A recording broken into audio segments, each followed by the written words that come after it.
dia a todos os presentes e aos que nos acompanham pelo canal do Good YouTube. morning for all of those here and those on the streaming. It is an honor to moderate this panel coordinated by the Green Consortium here in the Brazil Pavilion. I would like to thank the Green Brazil Consortium for offering this opportunity. And I'd like to thank all the panelists for being here, and I will introduce them now. From right to left, we have Duarte Nogueira, Mayor of the Municipality of Ribeirão Preto, State of São Paulo. He is an agricultural engineer and has been a mayor since 2017. His CV is in the Apex website. Professor Renata Isfer, Executive President of the Brazilian Association of Biogas. She's a master in public policy and economic development and professor at Harvard School on female leadership.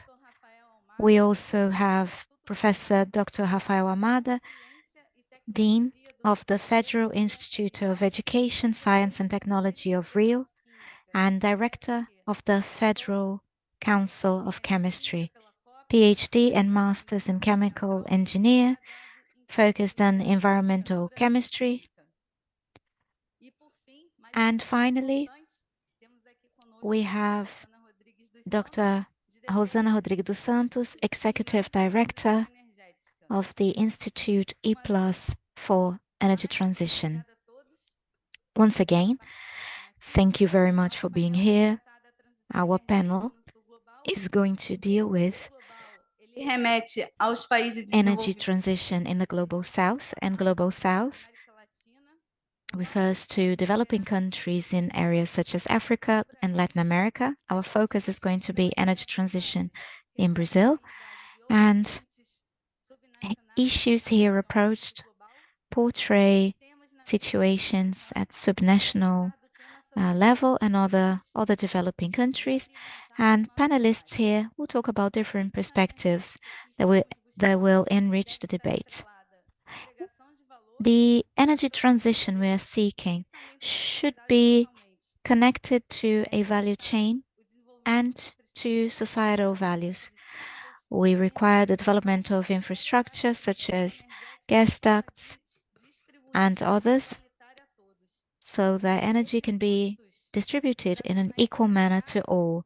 And the costs to make this a reality make the challenge even larger to the Global South. And in this sense, I'd like to offer the floor to Mayor Duarte Nogueira. It is an honor to have you here talking about what Ribeirão Preto can teach us for this COP. And I'm sure we can all have lessons and get inspired with it. Good morning, Marisa, and the remaining panelists. I'd like to thank for the invitation the Ministry for Foreign Affairs, APAX. I have a presentation, but I'd like to start by talking about the importance to have the participation in the COP, the first one after so many years, the participation of mayors, which is municipalities is where everything happens. And this is where we have the responsibility of taking ahead successful initiatives and clean the planet from greenhouse gas emissions, which have been harming the climate and our quality of life. Well, the Stone Age didn't end due to the lack of stones. It was, instead of that, a transition onto new production means and use of knowledge, innovation, and technology that brought us here. And with the advent of the Industrial Revolution 250 years ago, we are now addicted to fossil fuels, and we use it in order to produce energy, transportation, and other human needs. Charcoal or coal, oil and gas need to be transitioned to a cleaner energy mix.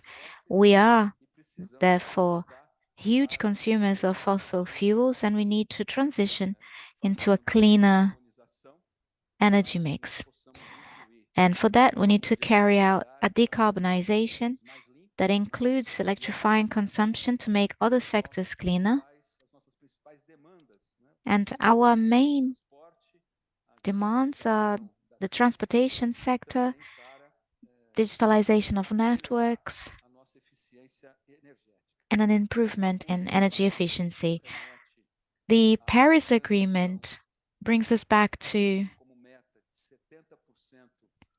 a transition of 75% to solar energy by 2050, wind energy 18%, other sources 9%, and in 27 years, we will be only 3% dependent on oil. Currently, the energy matrix or mix in Latin America and the Caribbean uses mainly fossil fuels, where 27.3% is comprised of oil, 28% natural gas, coal 4.5%, and 40% other sources. The challenge in the Global South is to reduce carbon use in all modes of transportation, to invest in alternative energy sources that are more modern and efficient, in especially efficient fleets, and beyond environmental benefits, these changes will lead to an improvement in the quality of life for all,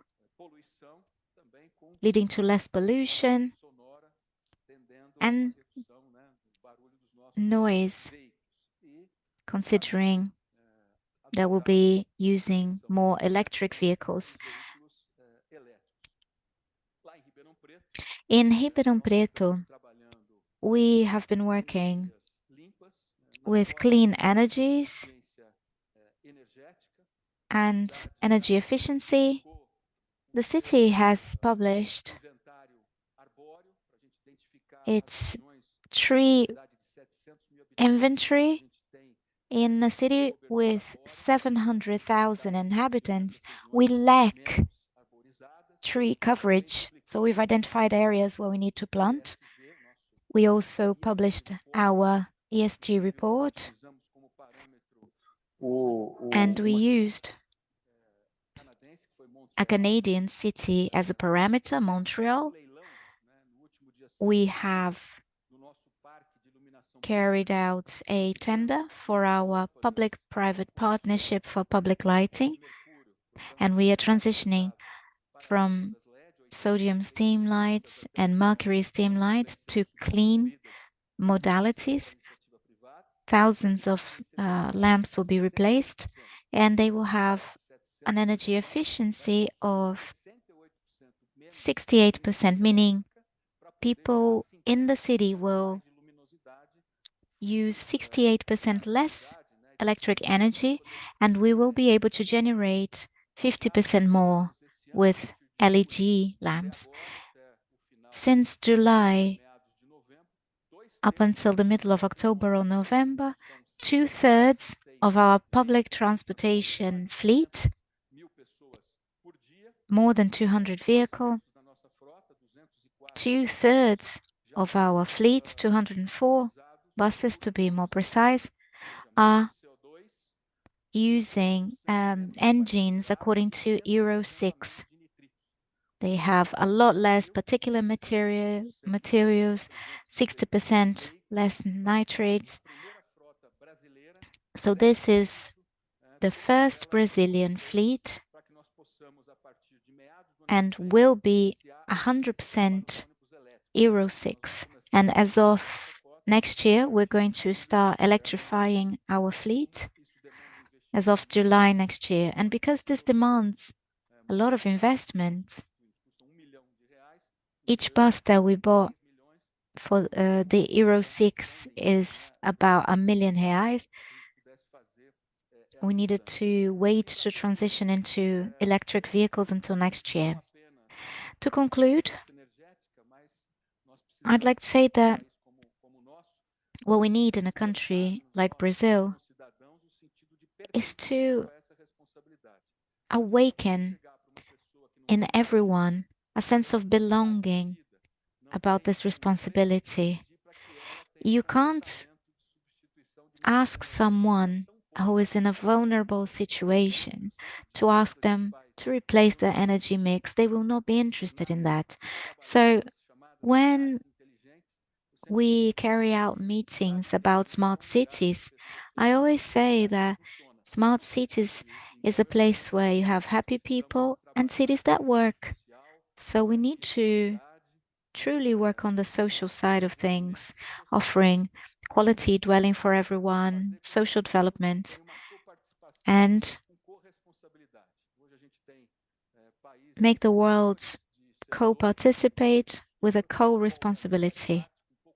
Brazil is responsible for a little bit more than 2% of greenhouse gas emissions. You have China with 30%, United States with 18%, Europe with 17%, Russia with 7%. So all of us are co-responsible to reduce our greenhouse gas emissions. So it is necessary in Brazil to regulate Article 6.2 of the Paris Agreement, which provides for carbon markets so that developed countries can buy carbon from developing countries for us to be able to capture carbon and carry out this cleaning without any prejudice or any harm to our economy and our exports balance. Thank you very much. Thank you, Mayor, for your presentation. To me, it rectifies the importance of having municipalities in this debate, because this is where we see people's faces. This is where we see the problems coming up when we talk about energy transition and use of energy. Those being directly impacted by that are people. And I think that the presentation from Ribeirão Preto is beautiful, and I'd like to congratulate you. Now, I'd like to offer the floor to Renata Isfer, who has recently taken the presidency of the Brazilian Association for Biogas and has been a leader in advancing biomethane and biomass in Brazil, demonstrating its importance not just for our country, but for the world. Good morning. It's a pleasure to be here, especially with Marisa and Rosana, who have been bringing a lot of diversity to our panel. This year, during this COP, we can see that the giant has awakened. Brazil has so much potential, and it can be a leader in the energy transition, not just to the volumes that we have in Brazil, but also in terms of technology. Up until current days, Brazil hasn't taken this protagonism and was easily influenced. I have an objective by the end of this panel, which is to convince our mayor of swapping electric vehicles for biogas vehicles. They are cheaper and more efficient from the energetic point of view. And of course, this debate started outside of Brazil, electric vehicles, hydrogen vehicles, but Brazil has a lesson to teach the world, which is biomass and energy. Ethanol has been there since the 70s, and when you look at the life cycle of ethanol, it's more renewable than other sources of energy because you plant, you don't have any byproducts, you don't have a carbon footprint of installing a turbine, for example. And I think this ugly duckling of biogas and biomethane weren't receiving as much attention in the past, but there is a huge potential in Brazil for biomethane. But economically, it wasn't viable. It is a mature technology now. I was already a fan of biogas, and now I'm even more. Anyone who studies biogas falls in love with it. I know that I have other fans of biogas here, right, Dr. Rosana? But beyond that, I would like to talk about some advantages of biogas. One of the biggest advantages is that it takes advantages of waste. You go to a landfill, you go to the sanitation company, and you get the remainings of whatever's left over from the agribusiness. Say you produced swines, you get the byproducts, the leftover of that process, and you transform that into a renewable energy. This is a mature technology. We have been producing more than 17,000 cubic meters a day, and that will increase, reaching 10% of the consumption of natural gas in Brazil. And why do I compare this with natural gas? Because it uses exactly the same technology as natural gas. So if you have a natural gas propelled car, you can replace that by biomethane. So even light vehicles in Brazil, it is quite decarbonized with ethanol. But biomethane is an opportunity for heavy vehicles. So if you replace diesel lorry fleets and diesel bus fleets, you reduce by 80% the emissions of greenhouse gases. So it's a huge decarbonization, a technology that is already mature and it is possible to advance. Brazil can produce up to 120 million, and it generates circular economy. Sorry, they're speaking all at the same time. You generate biogas and biomethane. Several fleets are using biomethane, such as Scania and others. You are able to decarbonize and foster circular economies. Plus, it's good business. We can make hydrogen. I see the president of the Hydrogen Association here, and you can create hydrogen based on this. We have a lot of renewable energy sources in Brazil, but the big issue is the generation at peak times. Of course, wind energy, solar energy is intermittent or variable.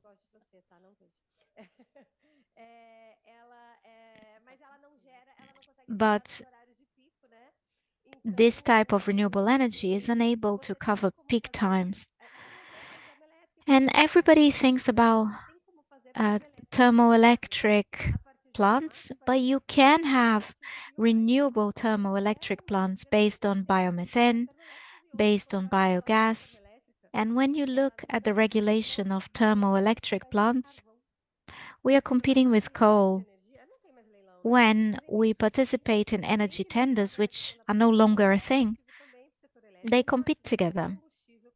So these are assets for the electric sector, for fuel sector, we have SAF plans. We are approving the production of hydrogen, but biomethane already has projects. We have biomethane integrated in the distribution system. We don't have a national plan for biomethane in transports, and we need to show city administrations, we need to show everyone that we have a Brazilian solution. The biomethane solution is a domestic solution that will take to the world. It's a chance that we have to export. Countries that produce food in agriculture or livestock farming, they can use the byproducts and create this fuel and export to the world. So instead of importing, we can teach the world a new lesson. Thank you, Marisa, for the opportunity of being here, for the invitation. And I thank the Green Brazil Consortium as well. Thank you very much for the opportunity.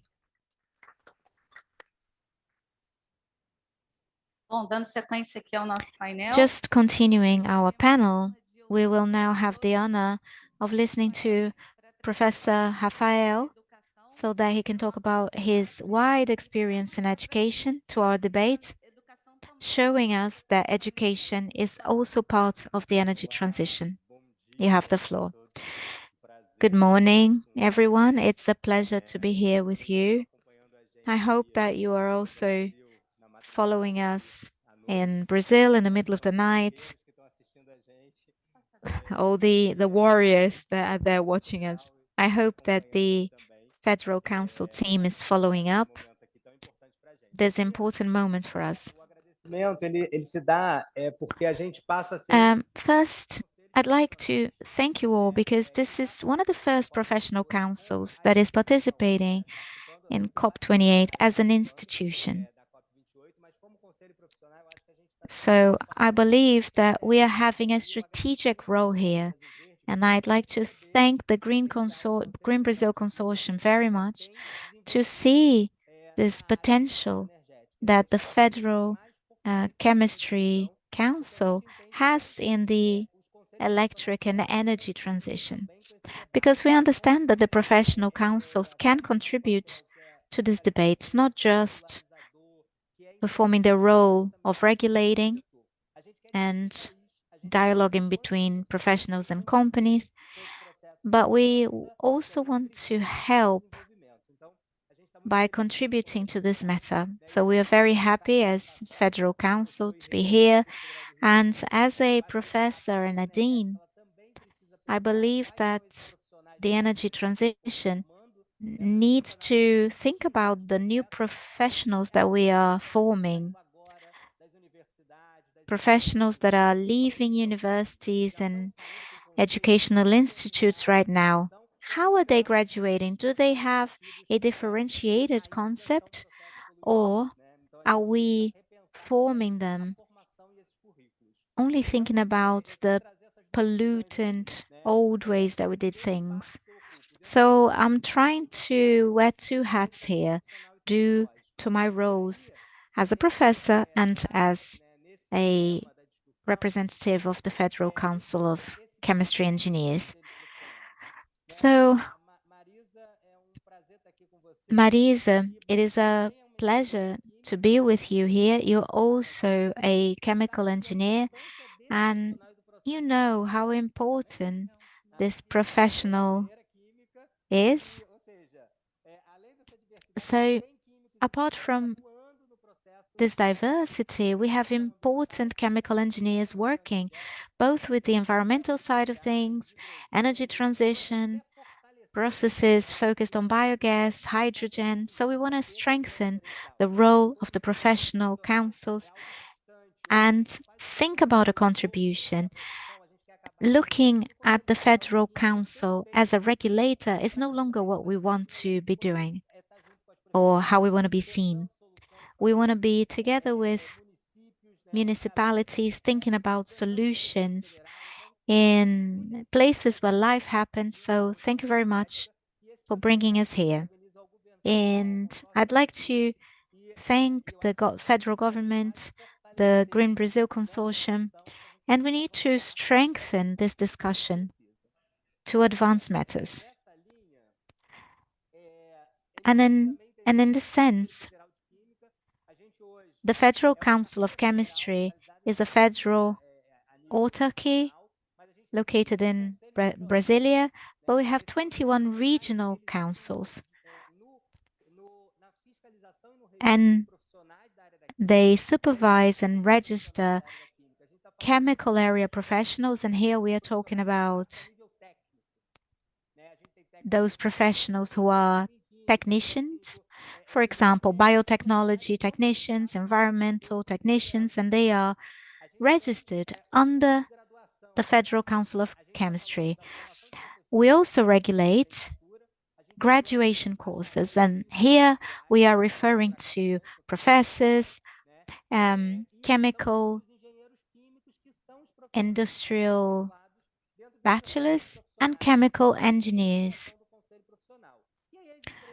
which are under our umbrella. And we also regulate companies in the sector, such as service companies or chemical companies that deal with chemical products.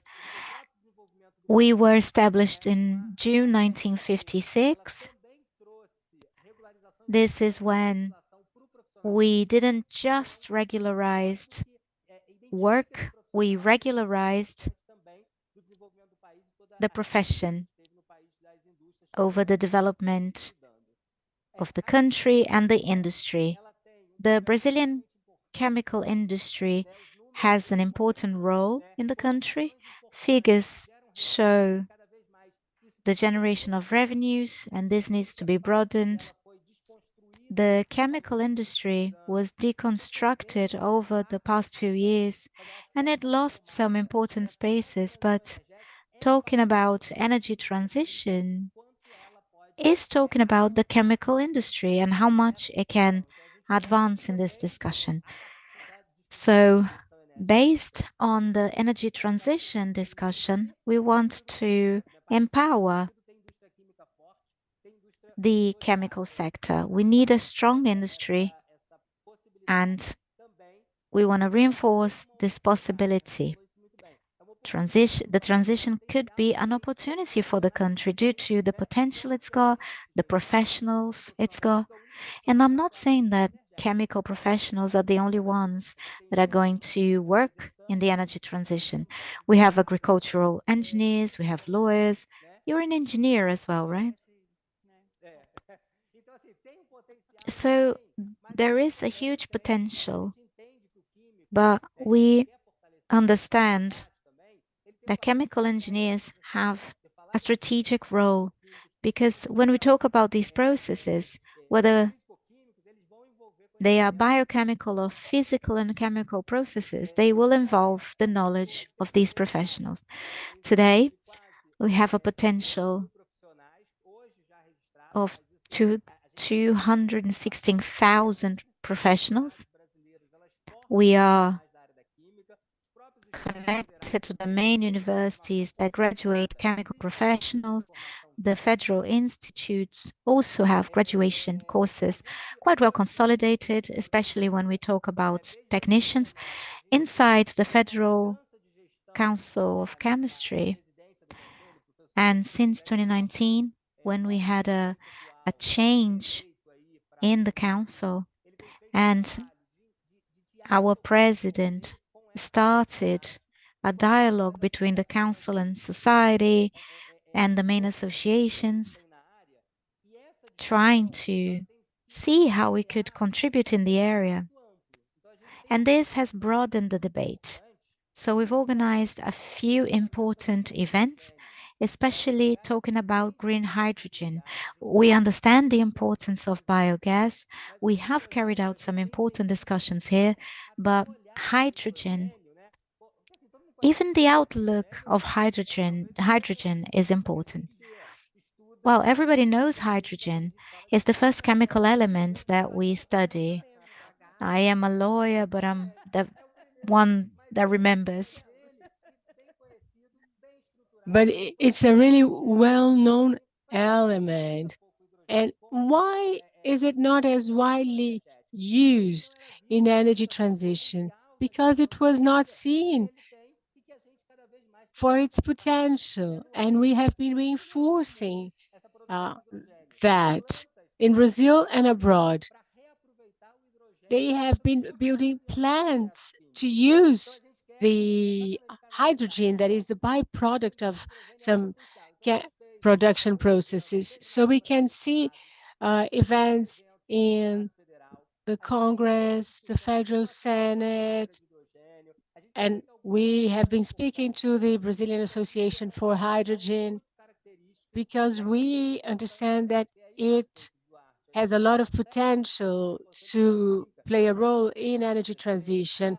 And we want to include the National Front of Mayors in this discussion and to let people know about the potential of hydrogen and even considering the possibility of having hydrogen powered buses because we understand that it can be a very relevant element in this transition. And here in the picture, you see the delegation of the Federal Council for Chemistry with the regional directors and the president who's watching this session. And we want to organize more sessions in Brazil, more conferences, and also be more present at the COPs and show the potential Brazil has to lead energy transition. And this is a contribution from the Brazilian Association for Hydrogen, which is the discussion of natural hydrogen, which has an amazing production potential. It has we have found more uses for natural hydrogen recently, and it has a great potential. If you think about of the whole biochemical cycle of this hydrogen, it has a great potential for scale. We can capture and leverage its use. I think I kind of went over my time, but I know people are asking themselves who is going to obtain this hydrogen. Of course, this involves a lot of competencies and an understanding of where hydrogen is. And this slide shows the potential for hydrogen production in Brazil. And I'd like to thank the Brazilian Association for Hydrogen for giving me this information to share here. We've been having this discussion all over Brazil and looking at the global south, you see that Brazil, Africa, and Australia have the potential to explore natural hydrogen, which will allow us to have a smooth energy transition. So we have the ability to do that. We are leaders that, and more than that, this potential needs to be connected to skilled professionals. So education will also play an important role when we talk about development, also training and a new type of training of new types of professionals. So thank you for the invitation, and I'll be available for questions later on if you have any.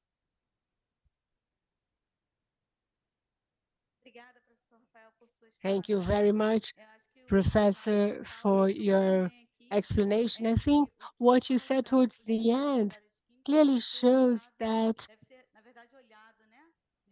this we can consider this area of knowledge because energy transition depends on research and development and training. So who will be the new professionals that will be needed to leverage energy transition? May I? Yes. Uh, If you look at the COP and what's being debated are green skills. Green skills is very present. It's a hot topic. Today, the hydrogen, biomethane, and natural gas markets are very active. And you don't have that many people who specialize in that. So it's very important to train people and develop their skills. Thank you, Renata.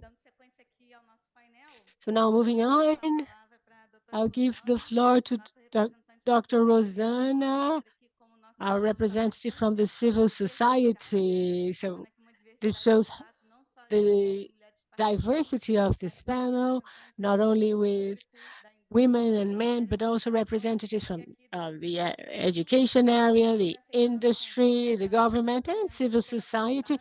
Thank you for accepting the invitation. We know how busy you are. And Dr. Rosana Rodriguez will be sharing her point of view about energy transition. Thank you, Rosana. Thank you, Marisa. It is to me an honor to be here.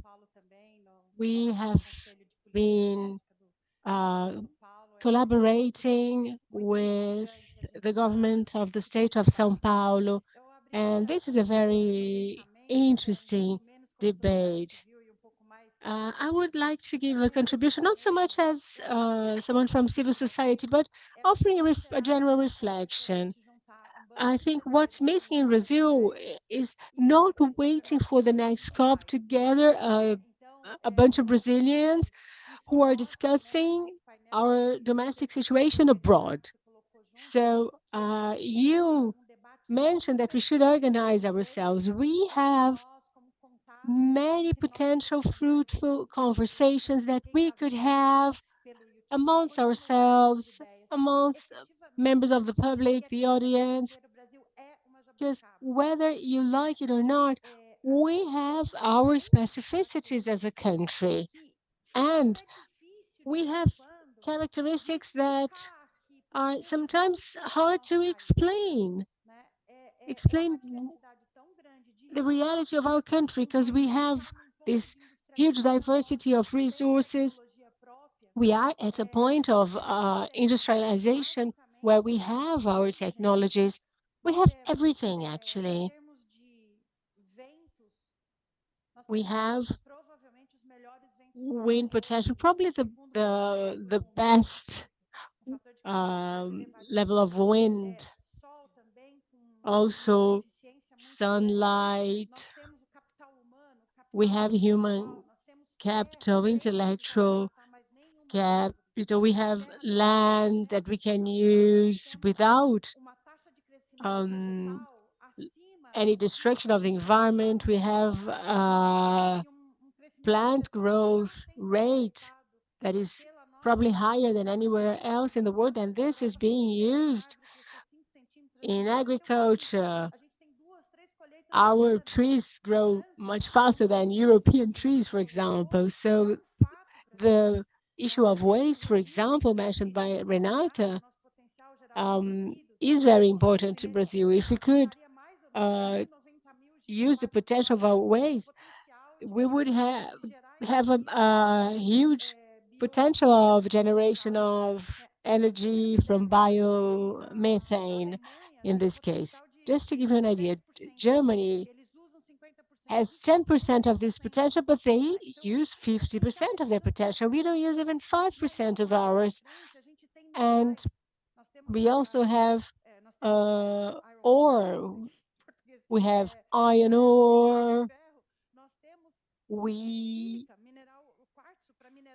have quartz to obtain silica. We have lithium. We have water. If you list what we have, you see that we have at least 8 points that put us in an actually unique position. And we are a natural friendshoring. Because we have a mostly peaceful diplomacy, we are in peace with everybody, or at least we talk to everybody. And this is a huge potential because it means that risks to foreign investors is lower, even though we might get scores B plus, B minus, or something like that.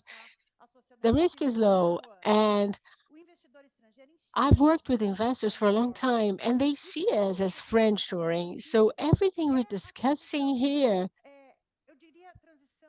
is about energy transition and industrial transformation. Moving to the second part of my speech, I would like to say that it's important to understand that when you talk about biomethane, CH4 is the same molecule in natural gas. The fact is that it's bio doesn't mean it's not methane. It just means that it comes from biological sources. There's a lot of confusion in the market about that. Oh no, I'm not used to use biomethane. Well, if you use natural gas, you are.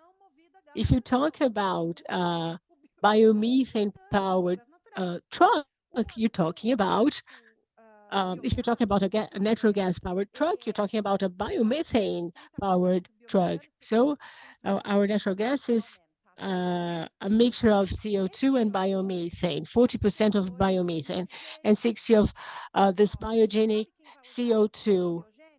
You know where it's going to be used if you if you if you put it together with the hydrogen. If you take this biogenic CO2 and associate with hydrogen, you get synthetic fuel. So we have a huge potential for energy transition and energy transition technologies. But there is a warning that I like to share in every panel I participate in, which is the fact that the transition from situation A to situation B has a cost. This cost will be paid by the civil society. For countries in the global south, sometimes the cost is a bit too much for local society.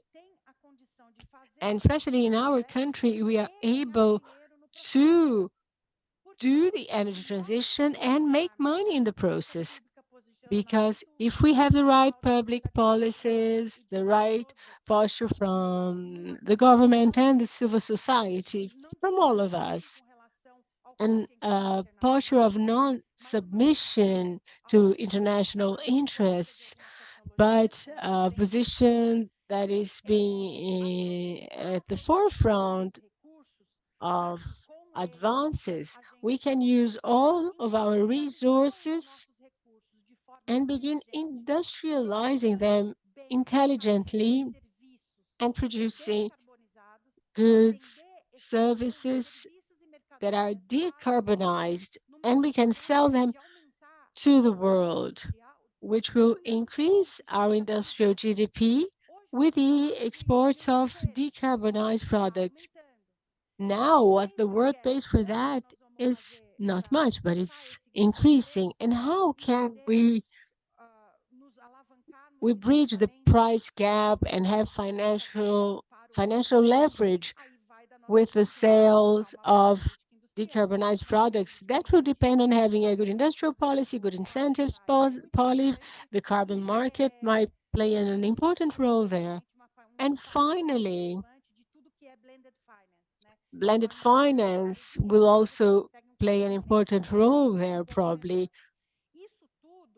All that, well, I'm bringing all that up because if this is our posture, instead of our traditional posture of exporting iron ore in natura, lithium in natura, or hydrogen without processing it in Brazil, we'll be doing what we have been doing, that we will be in the position of exporting primary raw materials and will be turned into an exporter of commodities very quickly. But if we process it, we add value, increase our industrial GDP, and generate quality jobs for our youth.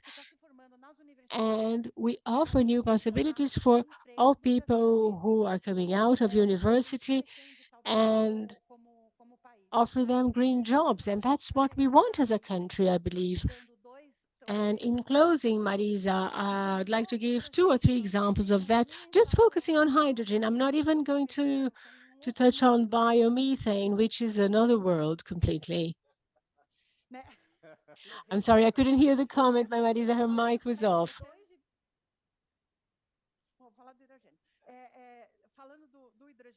So talking about hydrogen in the chemical industry, represented by our colleague sitting next to me, that plays an important role. Hydrogen is a raw material. In the steel industry, also, it replaces mineral coal in this industry, in the steelmaking industry. Is hydrogen in Brazil is it is an industrial raw material. It's not a source of energy. It's a green fertilizer. You use a hydrogen to form NH3 and then an NH4, and you have a green fertilizer. This will decarbonize a great part of our emissions, which is agriculture. So hydrogen is extremely relevant. And it's not used for energy in Brazil. It's an industrial raw material because we have the hydroelectric power plants. And now talking about biomethane, also in steel making, we can use biomethane and reduce emissions there as well.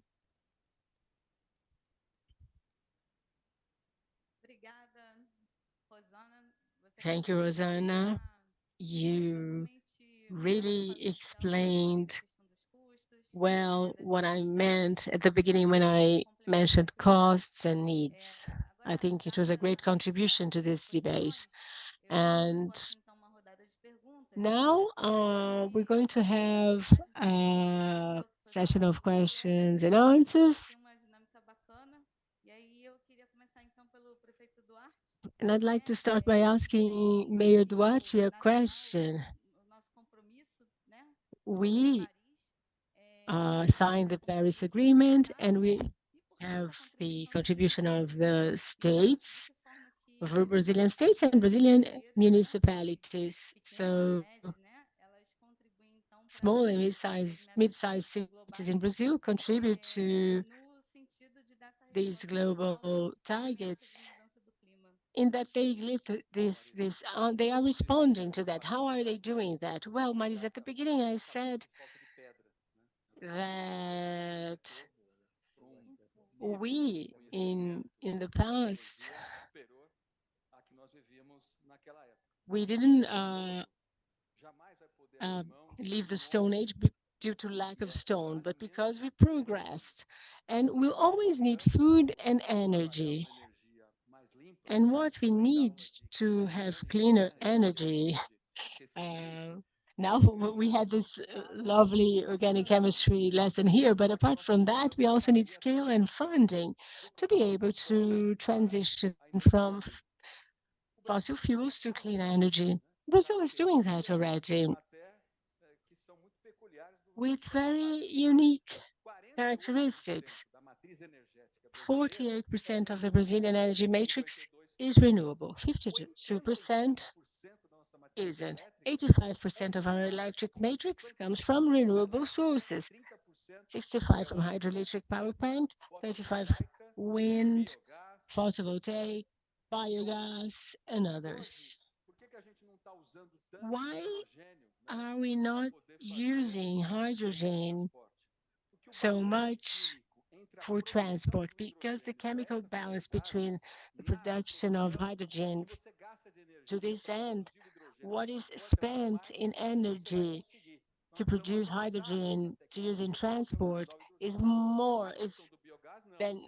will be produced. So we need to improve the technology, but that's not the case for biogas.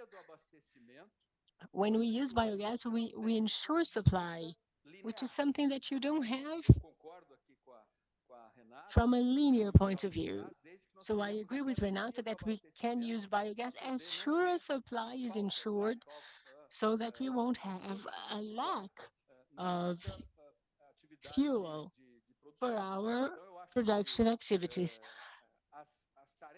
So I believe that our homework or what we have to do to move from to perform to have the energy transition is to do what's at our disposal. Brazil is today is the second greatest food exporter in the world. We give we feed 1.2 billion people, 200 million Brazilians, and also millions of people abroad with energy. And this has been doing with many matrices. I come from a region that is the greatest ethanol producer uh, on the planet, and many countries, especially in Europe, they they say they have 200,000 electric vehicles. Brazil has 8 million vehicles that are 100% ethanol powered. And you have others that use 27.5 of alcohol.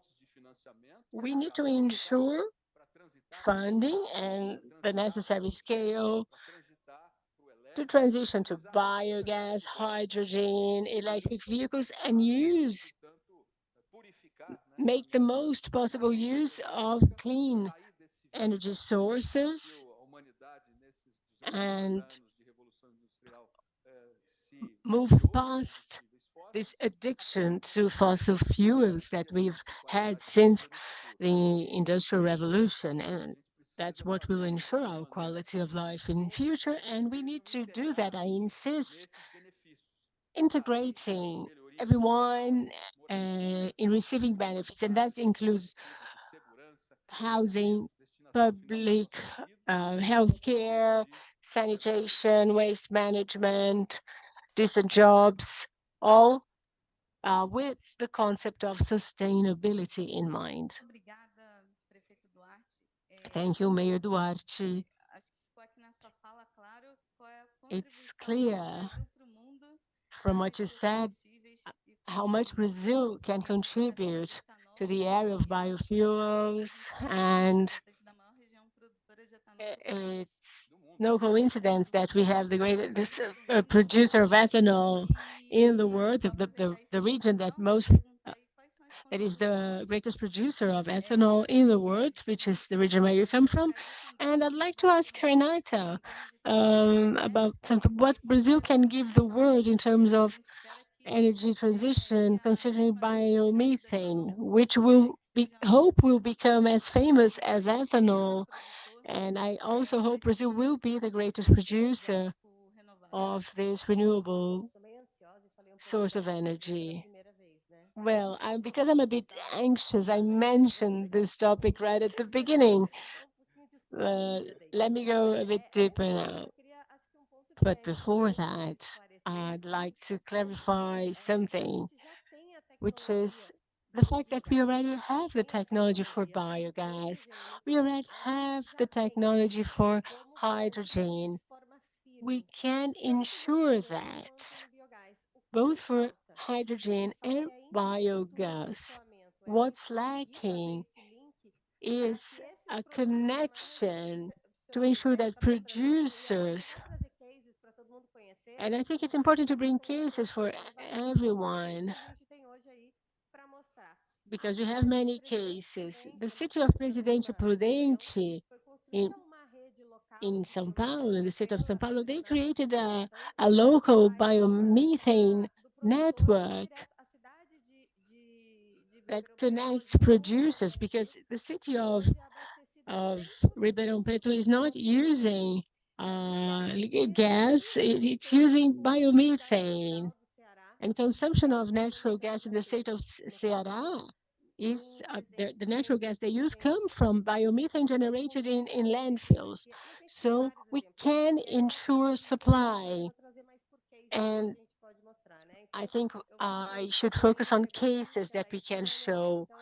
We have someone from Scania here who can tell about the fleets of trucks Scania is selling that are powered by these fuels. And what's good about using natural gas is that if you think about just the state of Rio de Janeiro that produces natural gas, you have the truck leaving the port on its way to the state of Mato Grosso, and it's going to use natural gas, but you can mix it with biomethane in any proportion. You don't have to have 27.5% like in other mixtures or 12%.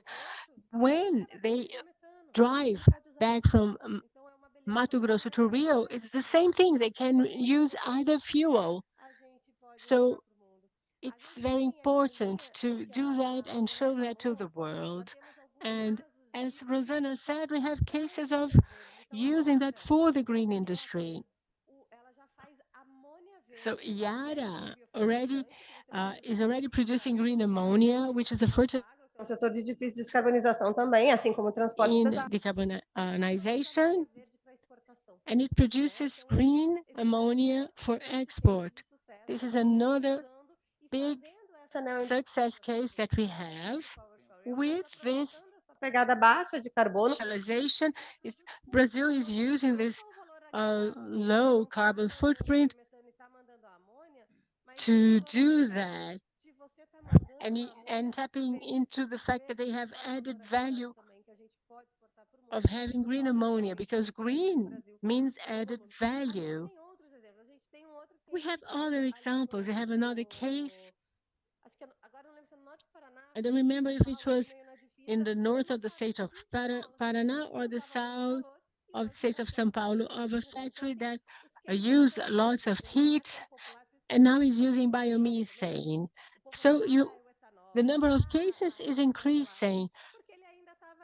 It's not so well known because it is still at the beginning, but in 5 years' time, this is going to be huge. We're going to have lovely biogas and biomethane cases to show the world, and we'll be able to export this know-how and this technology, and Brazil will be a central player in energy transition. Thank you, Renata. Now I'd like to make a connection to something that Rosana mentioned, because she mentioned the use of biomass, not only as an energy source, but also as a raw material in decarbonization. And you had even international experience with that, and you've been following this debate on a global level. And I think it's important to bring that to the audience. What is missing in biomass, and what are the barriers for us to move from where we are and arrive where we want to arrive with biomass? A questão. Marisa, this is the question, and it has to do with certification. Basically, the world doesn't recognize biomass as a transition fuel for several reasons that go through total ignorance. I've been in conversations where they said no to biomass because it's against the Amazon. It's gonna lead to lack of food. No, that's not the case. Unfortunately, we had some cases like this, and people will say, oh, you're going to be using slave labor. We're not looking good in those terms, but there is a lack of knowledge about the matter. when people use these three arguments, and there are others, but there is a lack of deepening. People don't know what happens when biomass is certified. Brazil is one of the only countries in the world that uses a green route to create steel. They don't use hydrogen. Brazil has several routes to create steel using scrap, and sometimes they use biocharcoal, which is 100% sustainable, but the world does not recognize steel that is made via this route as low emission. There is a company in Brazil, Aço Verde Brasil, or Green Carbon, Green Steel Brazil, and it's got everything. It's got qualified labor, ESG standards, but they cannot sell their steel. We have a woman as the president, and we know her, but this company does not receive any international recognition, even though the steel is a net zero emission steel. So we need an international incursion, like a blitz almost, so that we can broadcast biomass and allow it to be certified. I was at an event yesterday for a launch. It was the Global Hydrogen Association organization, and they were talking about a standard of what is green hydrogen, and it's only what comes from electricity. I saw biomass included there, but it was biomass focused on making electricity, which then would make hydrogen. But it is not a very efficient process. So the issue of certification is extremely important because this is a non-tariff barrier. It is a way for those who are determining the certification to say to you what you can or can't do. If we're not careful, the only possible route for hydrogen production is with electrolyzers, and Brazil has other ways of doing this. Even the hydrogen that you showed, natural hydrogen, would not be in that route. Well, we have biomethane, hydrogen, ethanol hydrogen, and they call it orange hydrogen. The certification issue is essential, and as civil society, we see that the Brazilian government, especially at the federal level, has been striving to get into this debate, but I feel like we need a stronger positioning. I have a crazy friend. Am I the crazy friend? No, not you and not Fernanda. She said, let's stop exporting soy, cotton, and corn to the world. And we'll say, well, I'll only go back to exporting when you recognize me. Of course not. This is not what we are proposing, but it is a problem, and we need to talk about it.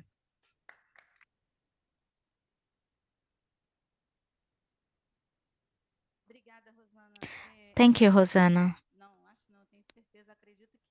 I believe that this debate is not exhausted here. It's only just starting.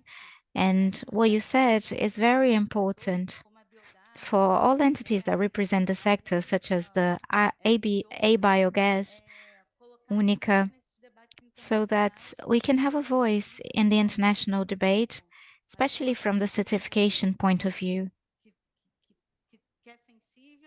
This is a sensitive matter and is starting now.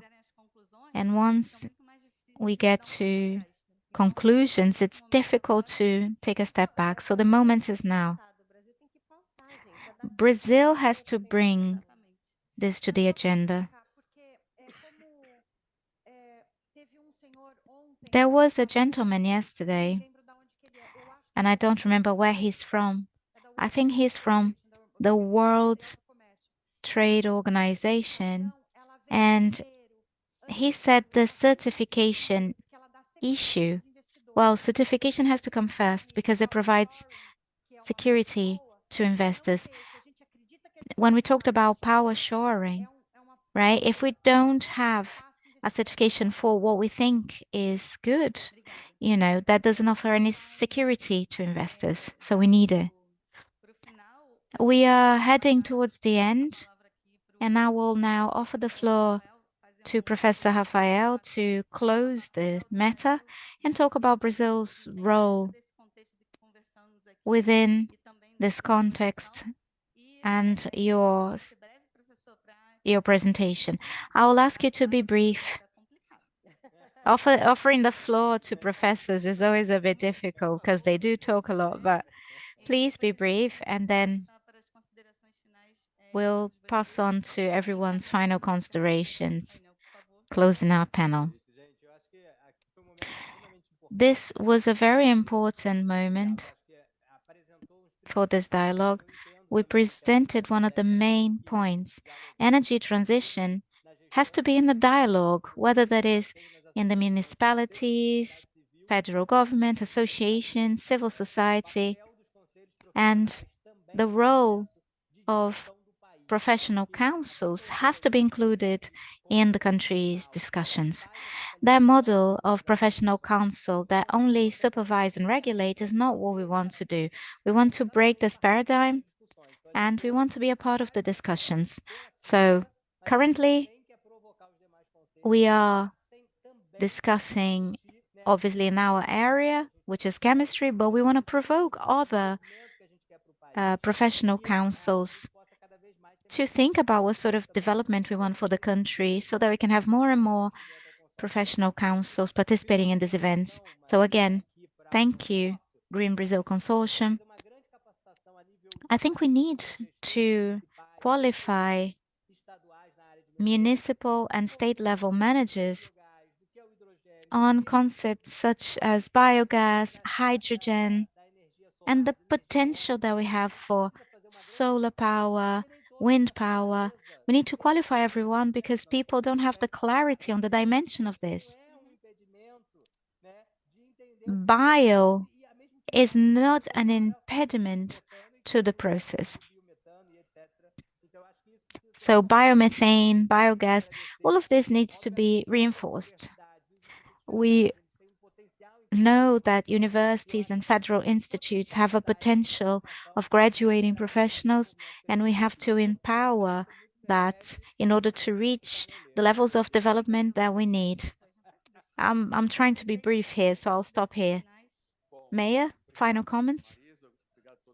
Thank you, Marisa, and thank you all organizers. Thank you to my colleagues, panelists.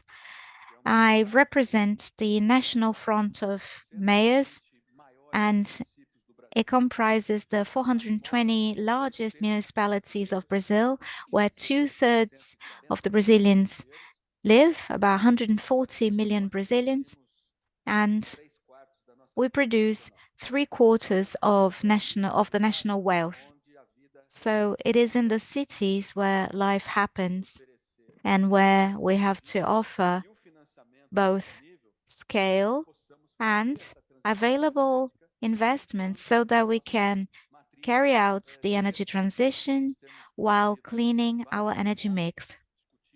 We have been promoting several meetings discussing quality of life in our cities, but also focusing on public mobility with the responsibility of doing a transition in that sector towards cleaner fuels with our co-responsibility regarding sustainability and development.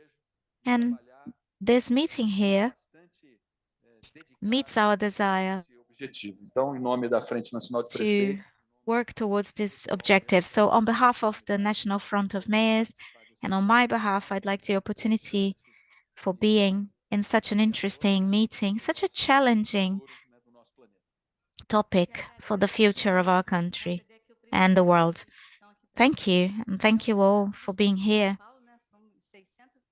We have 645 municipalities in the state of São Paulo, and Ribeirão Preto is a good example of one of them.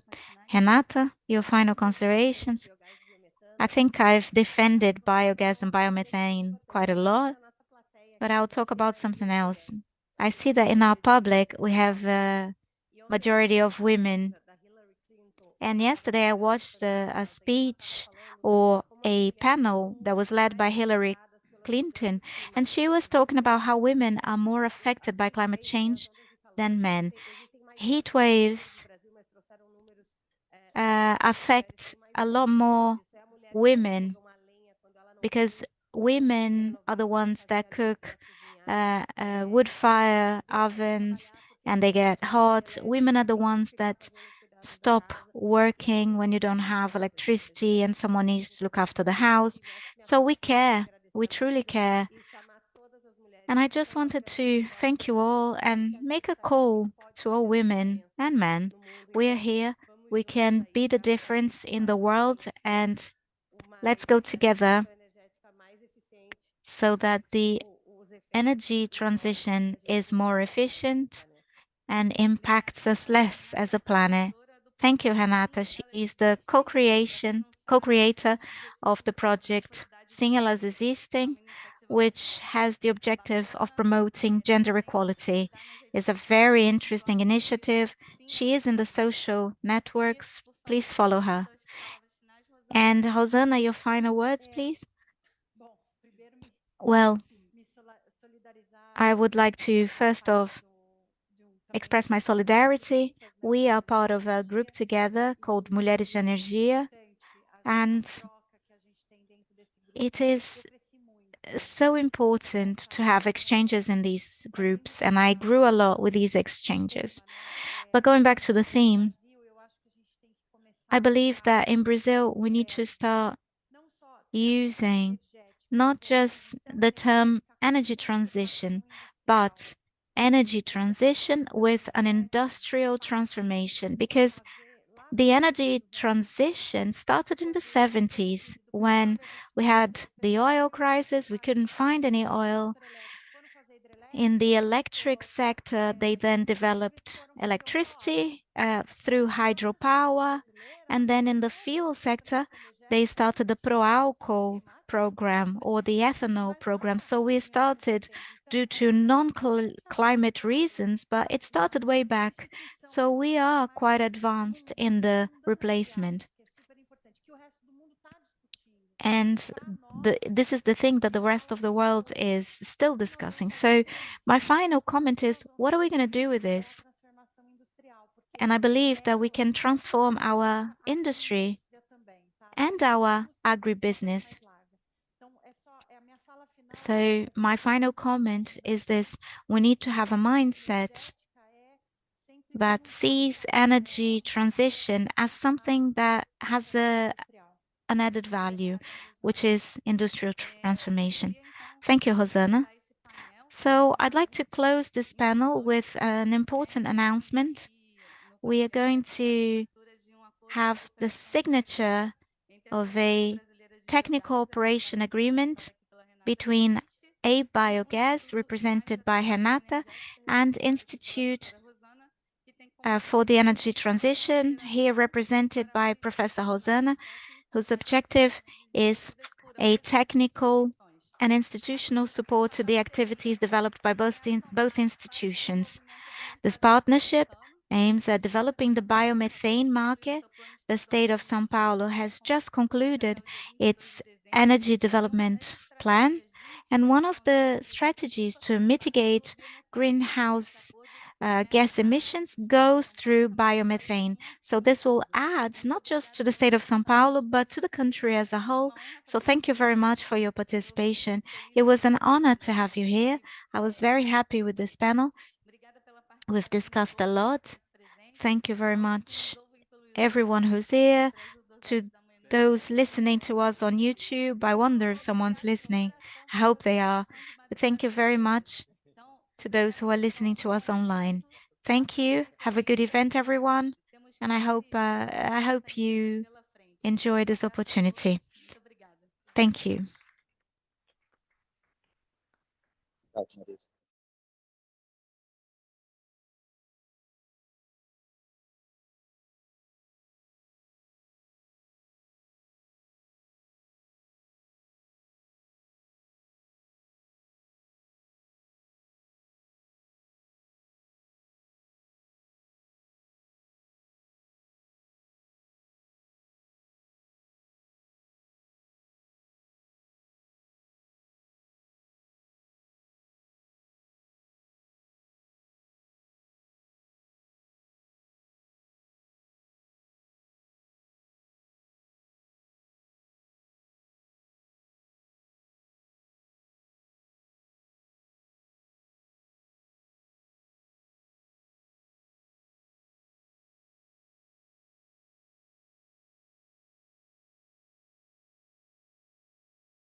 Bom dia a todos e todas. É prazer. Good morning, everyone. It is a pleasure to be here in the Brazil Pavilion in another panel coordinated by ABEMA.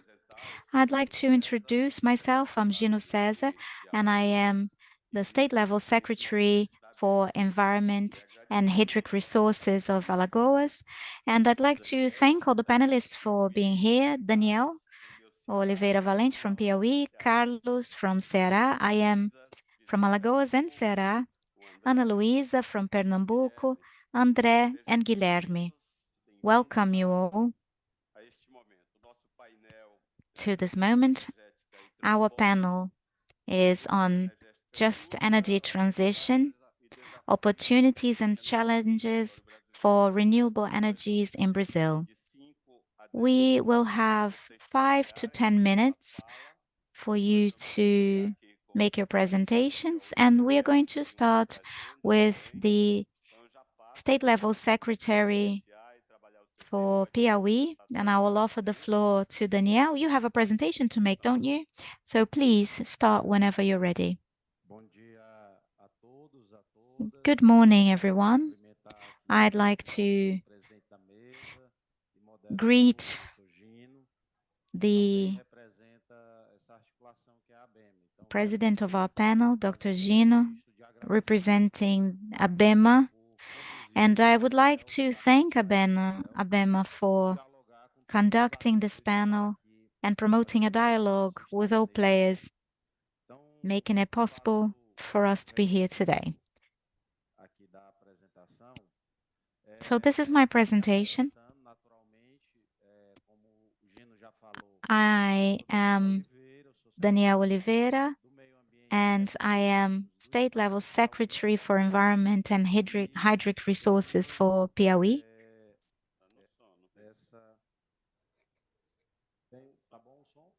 Can you hear me? Yes? Okay. So we have this challenge, which is to deal with the topic of climate change and energy transition. So I'm going to start by presenting some data on the National Emission Inventory for greenhouse gases, which shows that the main sources of emissions in Piauí are the use of soil and livestock farming. So 80% of the state's emissions are in the segment, 62% comes from agribusiness, and 19% from livestock farming. These two charts demonstrate the importance of public policies that we've been developing in the state of Piauí. Chart 1 shows that Brazil from 2005 and 2021 reduced greenhouse gas emissions by 20% in the entire national territory, and the state of Piauí did twice as much as the national average, reducing 41.5% their greenhouse gas emissions, according to the available data. And naturally, this goes through a process of decarbonization of the economy. Our economy is a high carbon economy, and we have been trying to advance the energy and ecological transition, a transition that is just and inclusive. So we have been dealing with renewable energies, us and the state of Ceará, Bahia. The whole Northeast has a lot of potential in renewables. And the challenge is to use this potential as a factor to advance both in the ecologic transition and social development. And strategies involve adequate use of soil, low carbon economies, and the blue economy, which is something that we need to advance in Brazil. It is still not very well discussed, but it involves oceans and the protection of our coastlines. In terms of renewable energies, the state of Piauí is, as a highlight, we produce 1.46 gigawatts and have 867 megawatts under construction. And we have the expectation of generating 13 gigawatts without the need of building anything else. This is an important figure considering the need for cleaner energy for the entire world. In terms of wind energy, we have 3.5 gigawatts in operation, and we are building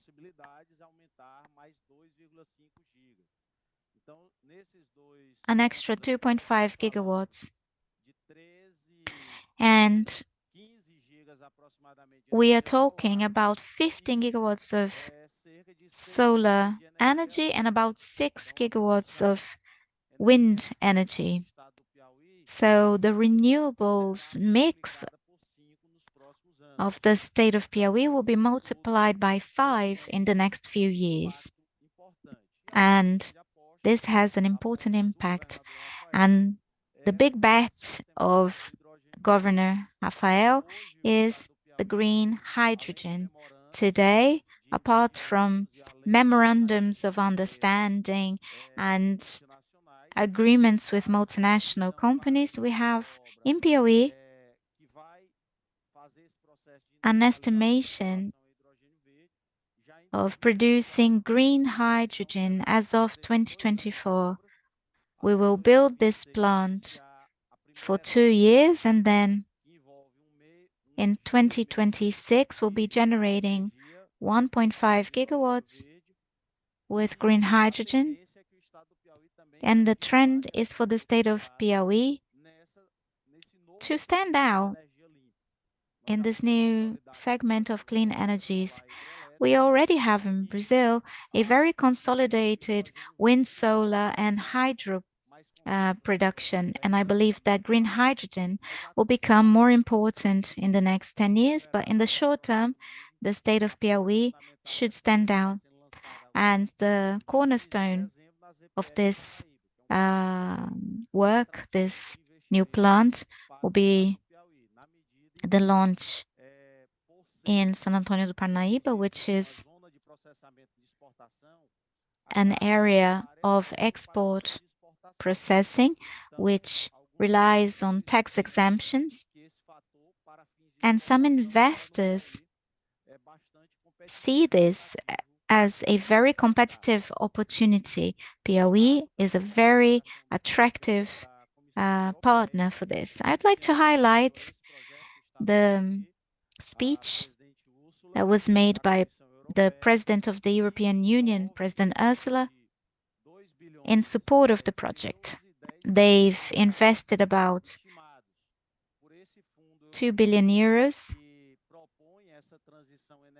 in this fund that aims at financing a just green transition, and the state of Piauí is shown as a case for the next few years. So the estimation is that the whole project and all its stages will generate 10 gigs of energy in green hydrogen and green ammoniacs, and the generation of 10,000 jobs in this production chain. Once the operation is live, the number of jobs will be smaller, but nonetheless. Well, in terms of licensing, for this green park in the state of Piauí, it is a consortium with Solatio, which is a company that produces solar and wind energy in Brazil, and Green Park Energy, which is responsible for the production chain, that is the logistics side and the trade of this energy. So all of this will be consolidated in the next few years, and that's the bet of our government. So we understand that the energy transition should be based on two principles. It has to be a just transition, and if it can be called just, it could also be unjust, such as the carbon trade, coal, oil and gas, which reinforce inequalities. So based on this model and an improvement of this model, we need to guarantee inclusion and social fairness. First, including those who are not in the traditional economic agenda, so to say, and in second place, those jobs that will be replaced in the traditional economic model will have to migrate. These people will need to be qualified and will need to have other opportunities in the green economy. So we understand that these are essential parameters and principles for this energy transition leap that the state of Piauí wants to take and which they are consolidating. So with that, I'd like to thank you for your attention and say that the state of Piauí believes that we will be an essential player in this new world that will emerge from the energy transition, and that we want to build this transition with justice and social inclusion. Thank you. Thank you. So first, I would like to make an invitation for you to stay a little while. I know you have another panel, but as much as possible, I would like to invite you to stay, and I will offer the floor to Carlos Alberto from SEMAS Ceará, so he can make his initial presentation. Hi, good morning. Good morning, everyone. It's a pleasure to be here. I'd like to greet our President, Secretary Gino, who is from the same land I come from. Thank you. It's a pleasure to be here. In this panel, we're going to be dealing with opportunities. They are well known. We come from a time when we knew we had a problem, which was the challenge of keeping the average global temperature at a 1.5 average. And for a long time, we knew about the problem, but didn't know about a practical solution. And today, as our colleague from Piauí has highlighted, we have an opportunity, which is green hydrogen. And today, the world is discussing, and there is a solution. I believe that this is our biggest opportunity. We need to make this investment feasible. Brazil is an extremely competitive country. We have a renewable production, especially solar and wind power, that is very cheap. Bloomberg, for example, has tested this, and our competitiveness comes from the cost of producing energy. Even when we compare with billionaire investments that are estimated to be made by the United States and European Union. And even so, we are competitive because we are still competitive in the long term, 20, 30 years from now. We have expertise in producing this energy. The state of Ceará is the third largest wind energy producer. We have a number of projects that are being analyzed by IBAMA to produce wind energy offshore. Brazil is a bit delayed in this modality, and it still depends on regulation. And the state of Ceará has signed 34 memorandums of understanding for the production of green hydrogen.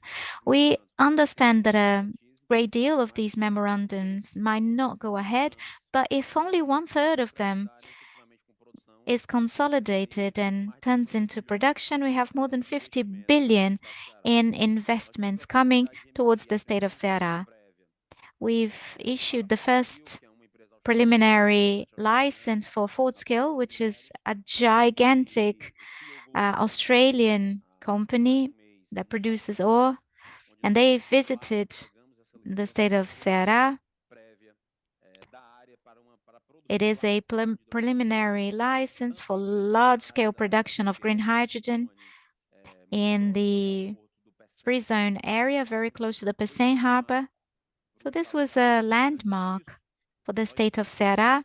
And before this, we had a business model to license the entire area of the Pecém complex, which was destined for the production of green hydrogen, where all the green hydrogen companies would be. So our business model in the state of Ceará was first licensing a master plan for the production of green hydrogen. So we licensed the production in this area, this free zone, and we've initiated a utility corridor for sewage, for ammoniac, and for hydrogen. And also the tank area. And we are thinking about joint solutions, sharing the tank area of utilities corridor also. So what's also interesting in the state of Ceará is that the water used in the production of green hydrogen can be reused water. So we're going to use water treated water from the region of Ceará. It's a noble use of water. And another possibility is desalination. We know that we live in a semi-arid state with little availability of fresh water. So we use desalination or the use of treated sewage water. So these are the opportunities, but we need to talk about challenges because hydrogen, green hydrogen was in a bill that was approved by Congress. Now is going to be voted in Senate, but we can't compete with North American subsidies of 400 million, but we have to offer incentives, and we have to discuss that with the Ministry of Finance. And the Minister of Finance, Haddad, was here, and it's important to make him aware of that, because if you speak to someone who only thinks about finance, they will think they're losing money, but you have to show the whole situation. So now we see that we are still giving tax incentives to fossil fuel producers. I'm not saying this shouldn't be done, because we know this is we still have a dirty energy matrix in Brazil, but we have to develop renewable energies, and we have to become aware of that. And green hydrogen is the key to that. A few years ago, solar energy didn't seem like something feasible. I remember there was a park, a wind farm a solar energy plant in the state of Ceará that didn't seem feasible. But with investment, now we have a high level of wind and solar energy. Maybe the biggest bottleneck of the Northeast and the whole of Brazil is the lack of transmission lines. Our fellow panelists from the state of Piauí mentioned licensing issues. In the state of Ceará, just for solar energy, we have 20 giga license and 40 giga of wind energy. We currently don't have a way to make this energy flow. So we need to be able to transmit this energy. Without that, everything we're discussing will be in vain, because we cannot distribute this energy currently. And maybe our biggest challenge is also social inclusion. we can't miss this opportunity to include the most vulnerable Brazilians in this process. We have a lovely project in the state of Ceará called the solar income, sun income from the sun. So it's a possibility to allow small producers to generate their own solar energy and distribute, sell the surplus, and the surplus will be bought by the government or to hydrogen producing companies. So this is essential if we are to overcome the inequality we see all over Brazil, especially in the Northeast.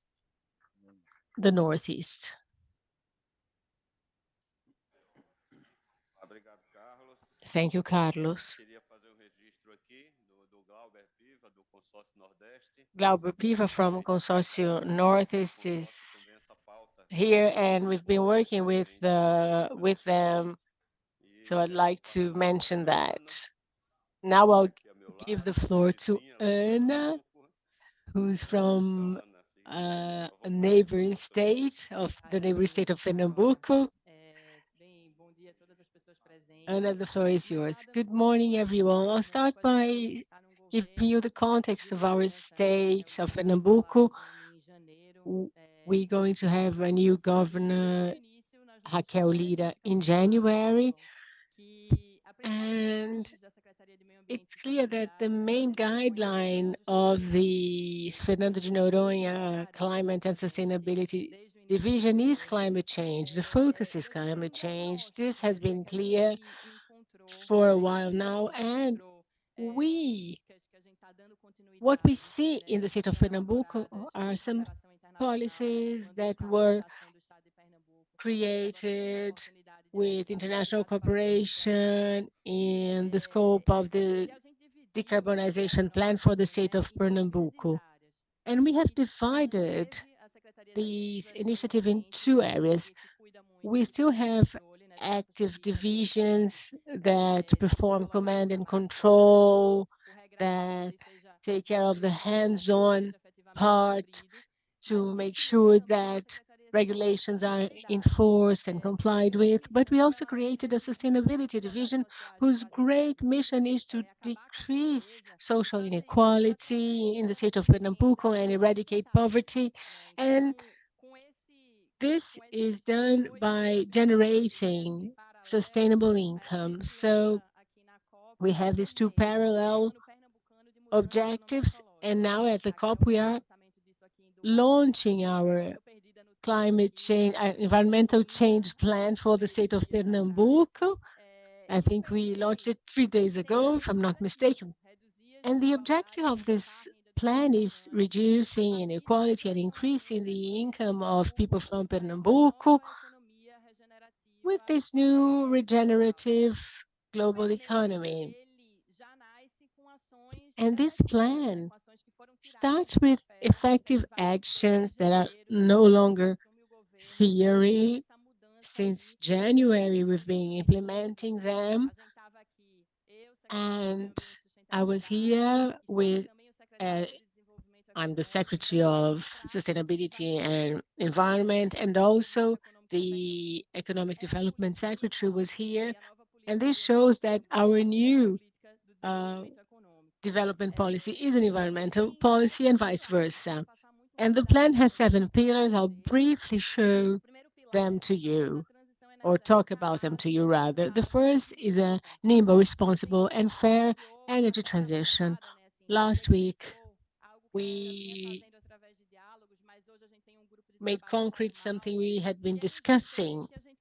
We formalized it, which is a working group that will take care of the regulation of environmental licensing. We'll be talking more and more, we'll be calling it more and more social environmental licensing. And the great innovation of what we're doing is that this licensing process will happen not only in conversations with players from the industry. We have invited them to the negotiations table, but the coordinator, the governor said that they wanted to include the Federation of Workers of Family Agriculture in Pernambuco. So we want this regulation, which is a first in renewable energies in Brazil.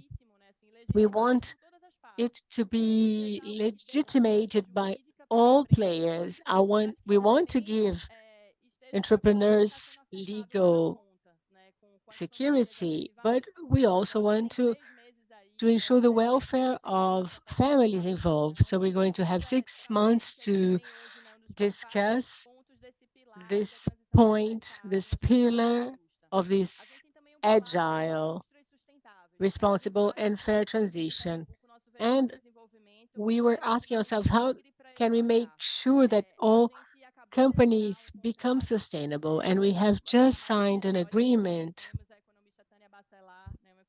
And I think we all know economist Tânia Bacelar, who's very experienced, knows a lot about the Northeast. And we are bringing together her knowledge and the knowledge of experts in global regenerative economies to draw a plan for our transition in the state of Pernambuco. So it includes mapping an action plan and the guidelines that determine how the state of Pernambuco should use the regional development funds once we really have the implementation of the tax reform in Brazil. And we know when tax incentives will no longer be available, what will make a state stand out is the ability to have sustainable industries. And we are also discussing how we're going to pay for environmental services, family agriculture, resilient family agriculture, technical science and technology is another pillar, and innovation. So the governor by 2026 will build 15 new technical schools, and some of them will focus on new sustainable careers. You have the one in the Suape port that focusing in green hydrogen, and another one more in the hinterland, focusing in sustainability effort and how we can change the textile chain in the region to include the perspective of sustainability. And another pillar is sustainable government. So how can government have sustainable practices and also sustainable Fernando de Noronha? Fernando de Noronha is a jewel of the state of Pernambuco, and we want Fernando de Noronha to really showcase Brazil's sustainability initiatives. I've talked about the mapping, the working group, and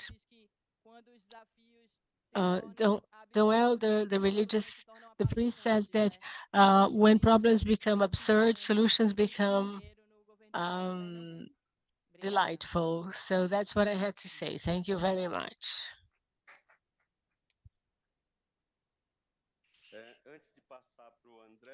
Before giving the floor to André, the leader of the environmental division for the state of Bahia, I'd like to mention the presence of a representative from Brasil Verde.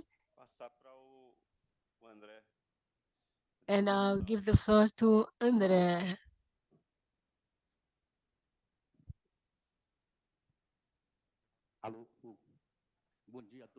Good morning, everyone. First, I'd like to thank them. I'd like to thank Glauber from the Northeast Consortium. Talvez pouco do meu papel aqui é incomodar. Assim, eu tenho visto muita coisa Ah, nessa COP. I think my role is to be a bit annoying because I've seen many discussions here at the COP, and when we talk about a fair transition, we have to think about the reality. Wind energy in the Northeast is really problematic, and we have to mention that. We have lots of tax issues that need to be solved in Brazil. We can think that well, you have a region that generates almost 100% of the wind energy in Brazil, but the tax situation is problematic. If we don't tackle this issue, we won't have a fair energy transition. And creating a fund for the region can be a solution, because you can't talk about green energy based on wind or solar energy with this level of social injustice we have. I was going to show you an image of people who are starving, and behind them there is a windmill. So we cannot insist on having a model that we call in Bahia energy neo-colonialism. So I think this is a wrong model that we are applying. It deepens inequalities in the Northeast. So if we put the interests of the people of Northeast before other interests, we were going to have a good model. So this is very clear to the state of Bahia. We launched the green hydrogen map for the state, and it's based on the idea that our energy and our hydrogen will be used to generate more investment to the state. If you want to use our clean energy, bring your company to the state and you have tax incentive. This was the political decision we made. I'm having nothing against other models, but we have a significant fossil fuel industry, and we have to protect our national industries, and we'll keep on doing that. There are many ways to use hydrogen and improve our petrochemical products. This is the first challenge we face. We came up with a concept and the idea that the energy transition in the state of Bahia will necessarily be a social and economic transition. We cannot miss this opportunity. We're talking about $3 trillion per year of capital moved by 2030. It's the highest in history. Economists know that, and we can't miss this opportunity. We have to use this opportunity to attract investments, to use energy intensely for our state. So we are launching this idea both for the Northeast and the rest of Brazil, so that we can have a tax reform for renewable energies. It doesn't make sense to produce wind energy and retain zero of the tax collected. We need to have a part of it at least to invest in the biome. You're talking about solar energy. We have thousands, maybe millions of hectares of scrubland, the Caatinga, that is being destroyed. I think the Caatinga, with all due respect to other biomes in Brazil, but is the one that requires the most protection. It's the gray forest that, because in Brazil, people think it's a desert. It is becoming a desert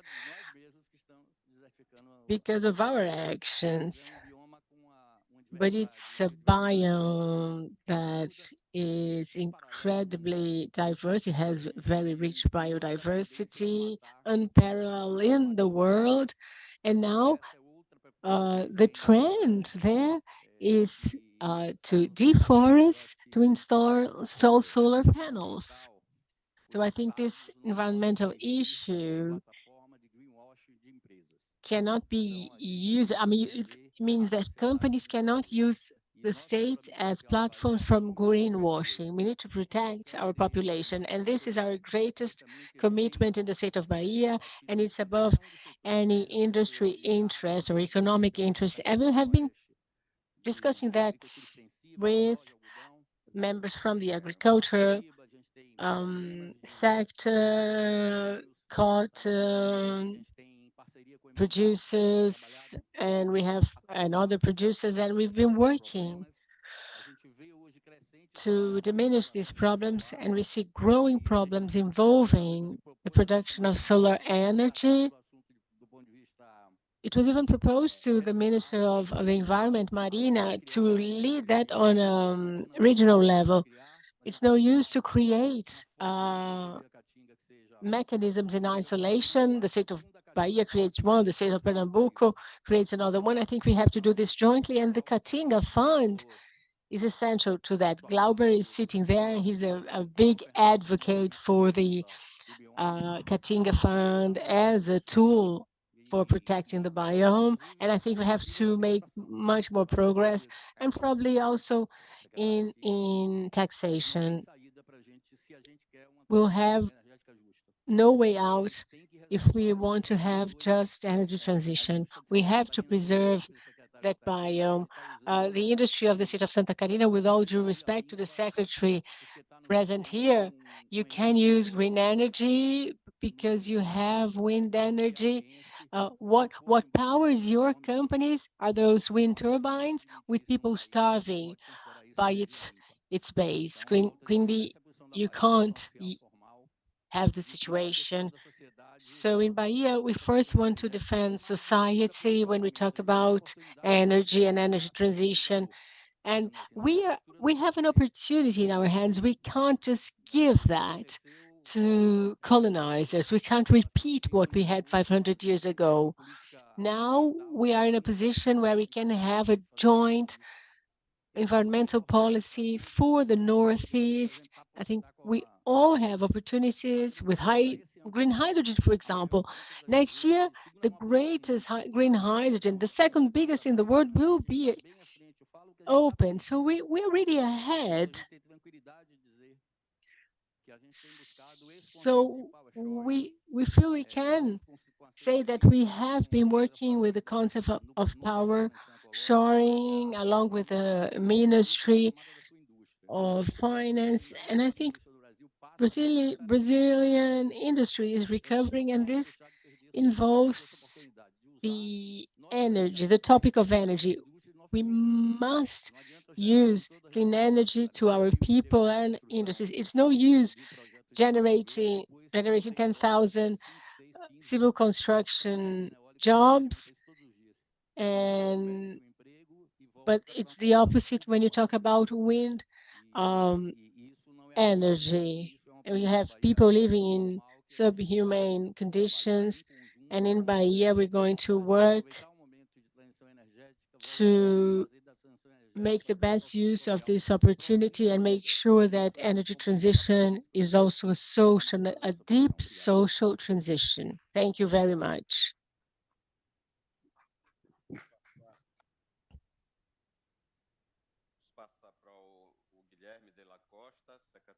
Now give the floor to Guilherme de la Costa from the Division for the Environment of the State of Santa Catarina.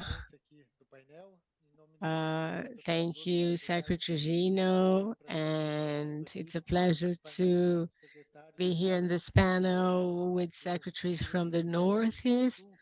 I'm representing the southern region. I'm from the state of Santa Catarina, and I'm going to share some of our experience with energy transition and the challenges we face in the state.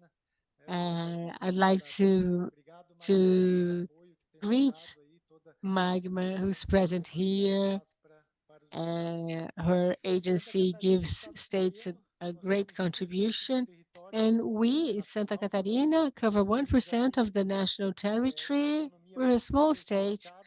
We have a very diverse economy, and our energy matrix is mainly with water, hydroelectric. So we have small hydroelectric centrals. And so it's basically hydroelectric plants, some smaller, some bigger, because today our differential is that now we are able to install a small hydroelectric plants with 100% materials built in the state, the turbines, the generators, panels, the motors. And this made everything easier for us. And water as a matrix has allowed for this type of implementation. And we also have thermal plants, but most use biomass. And you also have the Jorge Lacerda thermoelectric plant located in a city that has the highest volume of emissions of greenhouse gases per capita. So because of the thermoelectric plant, we reached this level of emissions. And in the southern part of the state, we have 15 municipalities that are in the carbon basin. And it's a big challenge to implement a fair energy transition plan there, because this coal basin, and it determines there is a determination by the government that coal shouldn't be burned. We should banish coal as a source of energy by 2040. So our mission is to make this regulation a concrete reality. So the description of this fair energy plan is something we're working on.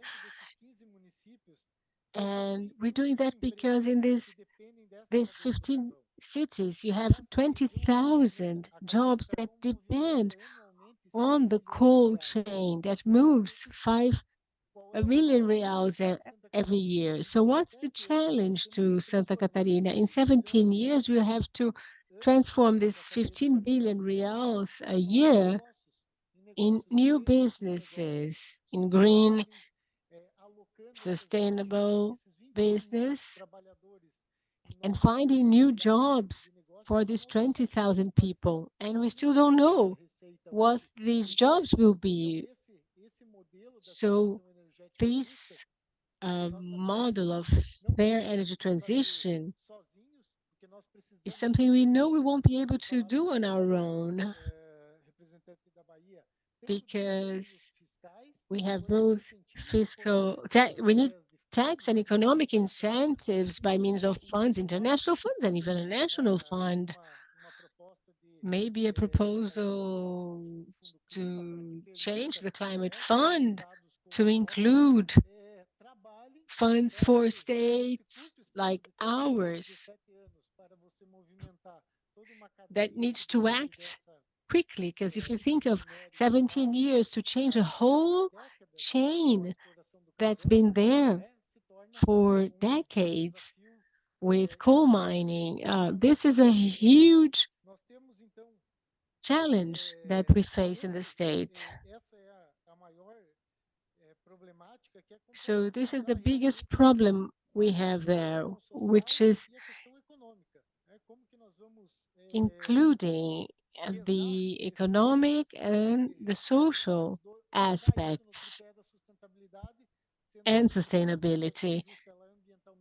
We know that a fair energy transition is needed from the environmental point of view, but how can it be socially fair to these 20,000 workers that depend on the coal chain?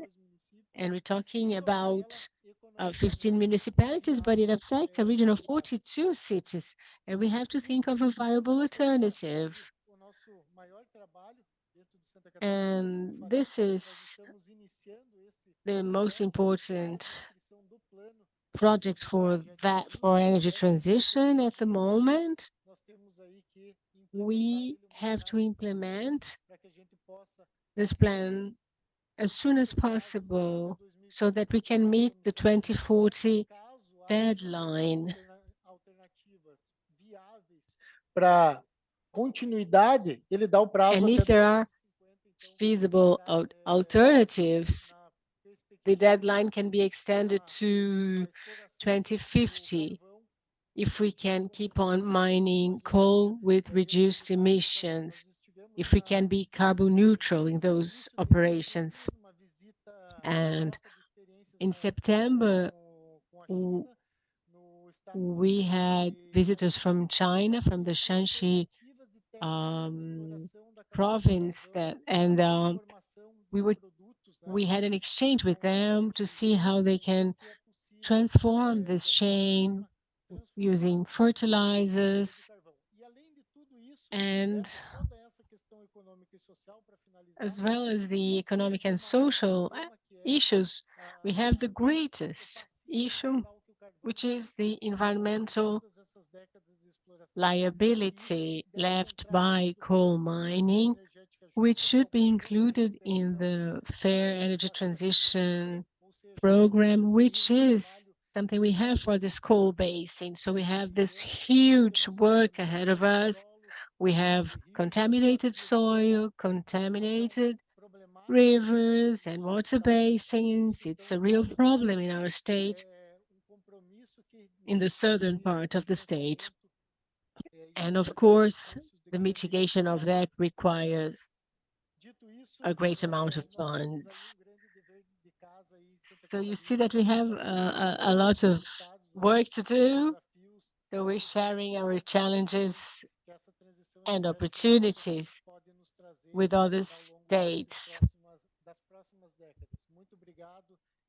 In the next decades. So thank you again. Thank you for the invitation. Obrigado, Guilherme. Nós temos tempo ainda. Eu acho que eu vou falar Thank you, Guilherme. We have some time, so I will talk a little bit about Alagoas. And first, I'll just offer the floor to André to complement, because some people in the panel have asked for the floor. So André, please feel free. Well, I just wanted to give you an example about the problem Santa Catarina is living. The redirection of clean energy in Brazil has to focus on employment in Brazil, not in Germany, so to say. I need to save employment posts in Santa Catarina. So this connection has to be made when we are thinking about producing green hydrogen for exports. This is a challenge that is being faced by the National Development Bank, BNDES. Glauber is here. He knows about this project, and it is central. We will use the Climate Fund for this, first to save the national industry and then to empower the national industry. It's just to show that this is the type of solution that we need. In Bahia, we have been guaranteeing the jobs of our industry with clean energy. And this is what we have to do. We have to guarantee our jobs before we guarantee jobs in other countries. So it's a golden opportunity to attract new industries and reindustrialize Brazil. Thank you, André. I'd like to offer the floor to Ana Luisa now. Yes, I think we're all very much aligned. In Pernambuco, I am from the private sector. My first experience in the public sector has been this since January, and I worked with investments with positive impacts. So the concept of sustainability is an old one. And it is incredible that even today, 2023, we still tend to look at these boxes in a separate manner. Since the Industrial Revolution, when we had an exaggerated focus on the economic and financial side, leaving the social side aside. At the IDB, I used to work with social impacts, and I used to be envious of those working with environment because the environmental side, since ECO 92, we've had strong regulatory frameworks. We have environmental safeguards, but on the social side, there's nothing. There's no regulation to contain the extreme inequality we experience, and we know that social inequality is the root of all problems that we live in the world. We took large steps, and we have done on every COP, and I hope that this is the transition for a COP30 in Brazil, which focuses on the social matter, so that every investment decision takes into consideration an integrated approach on economic, environmental, and social matters. I shouldn't just focus on economic matters to then have to redress the social impacts that a project generated. So we need to have an integrated approach, and this is what we've been seeking in Pernambuco through our economic policy. We can't hear the speaker. He's not on the mic. Okay. Carlos also asked for the floor. Yes? Yes, just briefly. I think that the most important thing, as the colleague from Pernambuco just said, is that we need to be aligned. We need to learn with our mistakes as well, not just demonize them. You said something that was very interesting. We've seen a revolution and something that was focused on the industrial, on the profit side of things, changed and has evolved. As an environmental body, we have the role of making these two roles compatible. If we have large deforestation areas, for example, for generating solar energy, what can we do to mitigate? So in Ceará, for instance, we have invested in reforestation. We've been monitoring the reforestation and don't issue any certificates before 3 years. We have to see a standing forest before we issue any certifications. And regarding energies, renewable energies, we didn't invest just in wind and solar energy. We developed a whole chain. The largest employers of the Pecém complex are a company that creates wind turbine devices. We have a metropolitan company that manufactures wind turbines. So that generates employment and income. And in the beginning, we used to have a lot of social conflicts when we started producing wind turbines. And we understood that. And now part of our countryside, where you used to have a timid agricultural production, now rent the land for wind and solar energy production. We learned that over time. We made mistakes at the beginning, but with the experience and expertise, this gets corrected. So this is very important. Thank you very much. We still have some time, so I could continue and talk about Alagoas and the investments there, but I have another important agenda, and I wanted to use my final minutes to share with you. First, we need to talk about the importance of this debate. This is carried out by ABEMA and the Northeast Consortium. The debate doesn't stop here. It is a concern not just for Northeast, but for the entire country.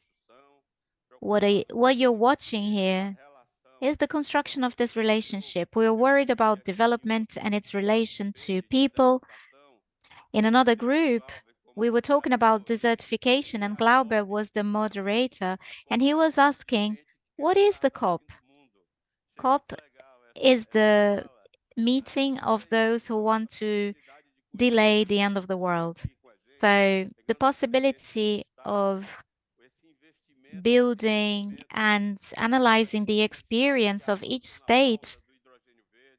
And we can see that we are advancing in the green hydrogen agenda, Ceará, Bahia, Santa Catarina. But above all, there are some concerns that I share and that was presented by André. Why are we building all of this? What is our bottom line? What is the importance of this agenda and who is going to benefit with it? We can't think of growth without discussing tax and fiscal issues, making our train of thought clearer. Danielle also talked about this. We have an important document in the Northeast that was written by 4 organizations of Nordeste Potência. This is a source of discussion, and we are available to carry on building this agenda in the entire national territory. But I'd like to share a moment that Alagoas is experiencing now. I am anticipating my return. Unfortunately, I am not going to stay until the end of the COP. I won't stay here for the ABEMA Day because Alagoas is experiencing a very difficult moment. President Lula in Brazil is receiving the governor of Alagoas. We are creating an inquiry commission regarding the Braskem disaster. Yesterday or the day before yesterday, I talked to Senator Jacques Wagner, who was very concerned about this.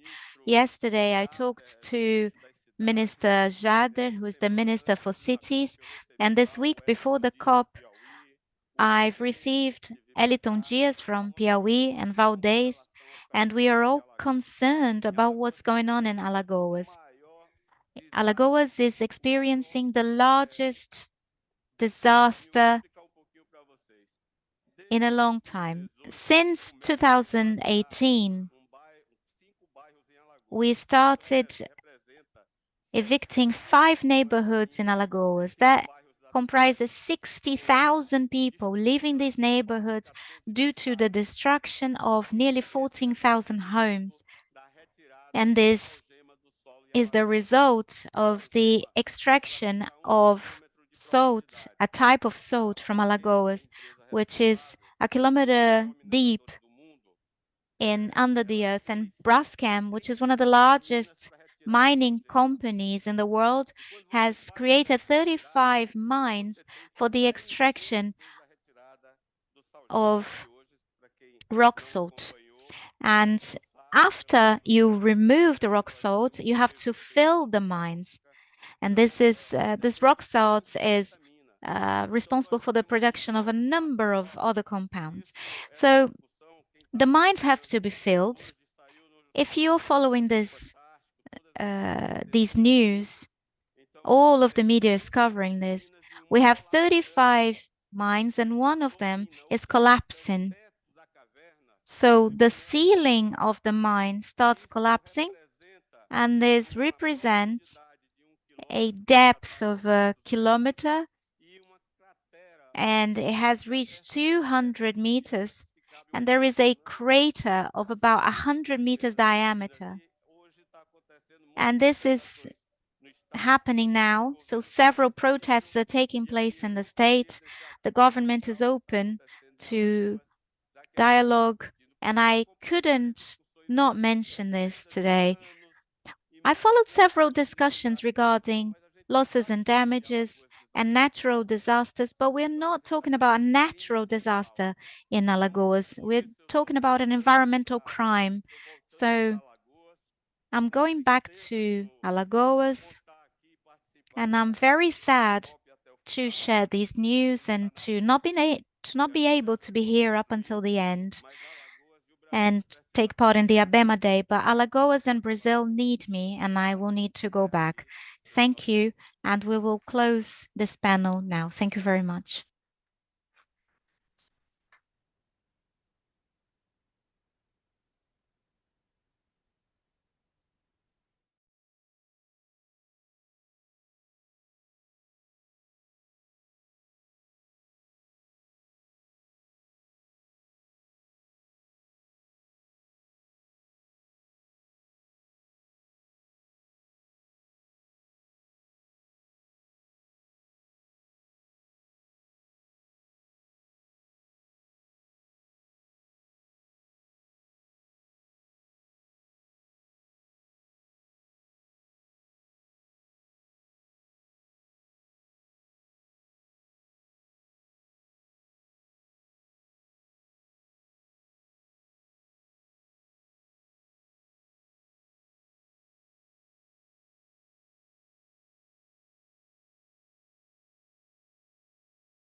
Tudo bem? Alô? Alô? Alô, alô, alô?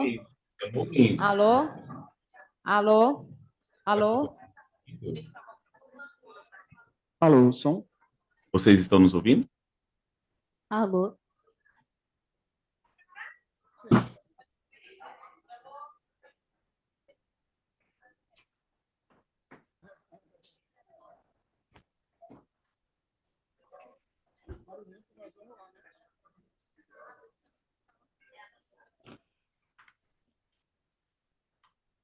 Bom dia a todos que estão aqui presentes em Dubai. Good morning, everyone who's here in Dubai, and to the brave ones that woke up really early in Brazil. Good morning. Welcome to our event. We'll have two civil society panels talking about fair transition, the first of which is dedicated to a just transition in the Amazon, and the second we'll talk about the challenges to a just transition. So for the first panel, we have two people who are remotely participating and two who are here. I'm Reinaldo Baitello, the moderator. And remotely, we have Professor Cristóvão Henrique from the Federal University of Goiás. We have Nicole Oliveira, Executive Director of the Araiara Institute, Rafael Barbieri from the WRI, and Isabella Morbacchi, which is from Rede Amazônidas pelo Clima, RAC. We have a broad discussion related to a just transition in the world. And here in Dubai, we have been discussing what this term means for Brazil, the Amazon, and developing countries. In the case of the Amazon, historically, we have a reality that is fairly different, not just in natural terms, but logistic terms, technical terms, demographic and environmental terms. And before the transition, we need to talk about inclusion. Can you hear me?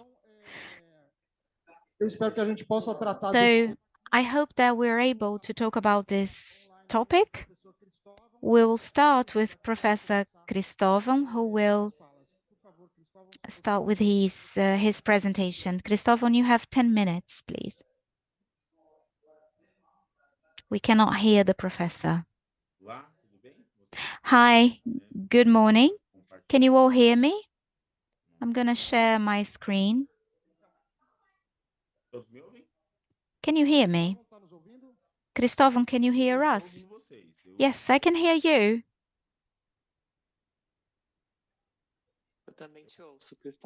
I can hear you as well, Cristóvão, but perhaps they have a problem there. You can carry on. Yes, please. I'm glad everybody can hear me. Good morning to those who are here, and maybe a good night to me. I'm in the Amazon, and it's still very dark here. It's the middle of the night, 3 in the morning here.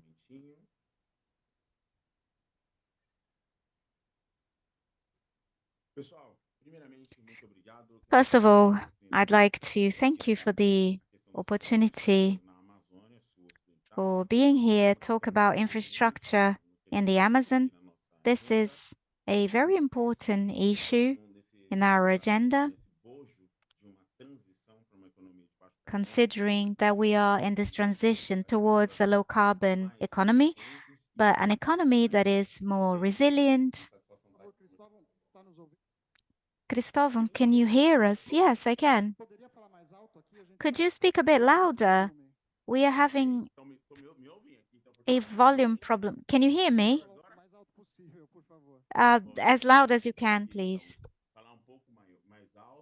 So try and speak louder. Can you hear me? We have a little bit of interference, but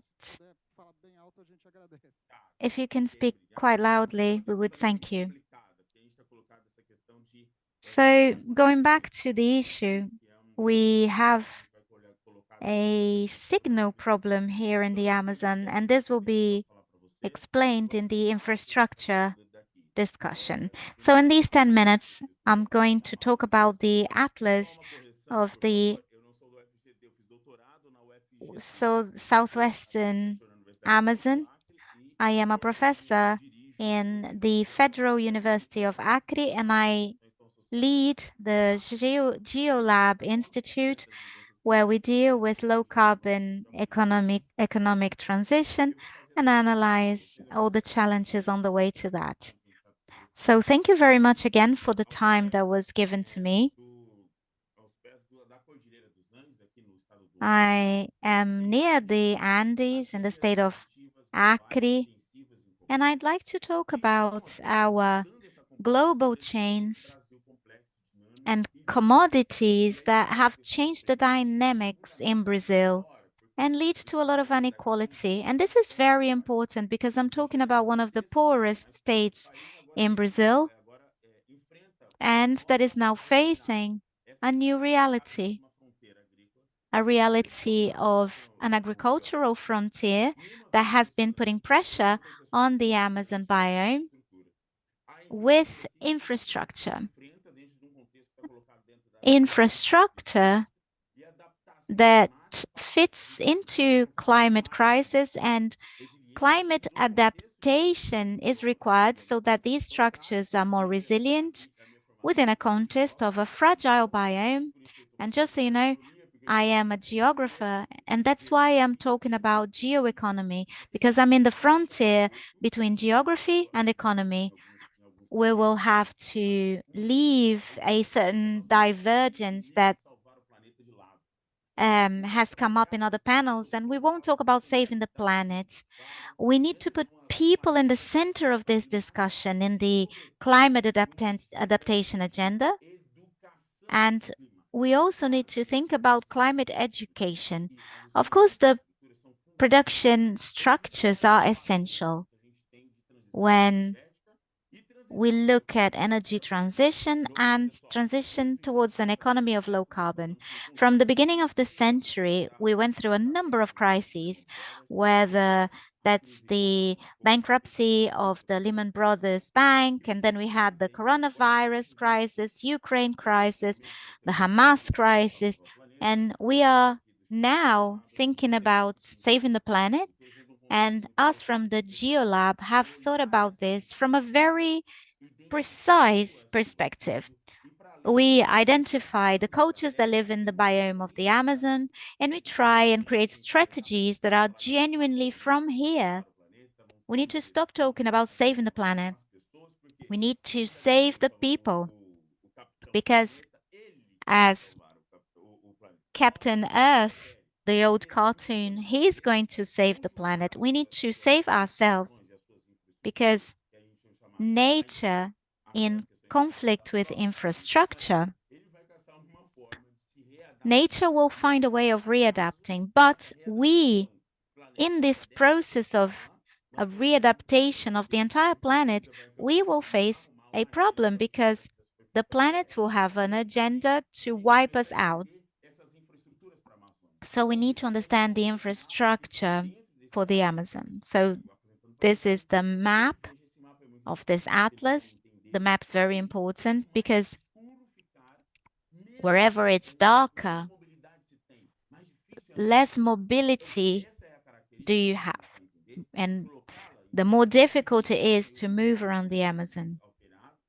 The world is changing, and the structure started in the Atlantic Ocean, and now it's putting itself towards the Pacific. And Brazil is expanding towards the west, as very well put by the Agricultural Confederation in Brazil. We call this Parallel 18 or Meridian 51, and this represents how the Brazilian structures are moving towards the west. So this is a positive agenda, but requires an energy transition, because this structure is being built in states such as Mato Grosso, Rondônia, and others, and they have always been excluded in the production sector in Brazil, and now they can reposition their structures in the context of a climate transition. And this is where we're going to start understanding what is a geoeconomic performance. We have, for example, 22% of demographic growth in this area between the year 2000 and 2018. Only in these states, we have an evolution in international trade, and we have infrastructure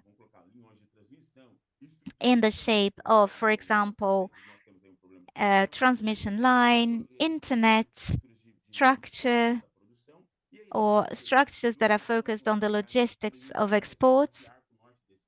And when we look at this, there are some fundamental challenges. This is where the basis of inequality is, and a number of people have been pushed towards the coastline. We start understanding this transition, and we start organizing a transition focused on going towards the Pacific Ocean to meet a Chinese demand. And our infrastructure will need to focus on the energy transition and use less intensive technologies. A central problem that we found in the past few months is the paradoxal drought in the largest bodies of water in the planet. So these structures will have to be multimodal, low carbon, and resilient, because if we don't have rains, this could influence the use of these structures. The south of Brazil is also going through a very difficult situation. And in January, from January to March, we had the Amazon winter, where rains are torrential and they damage infrastructure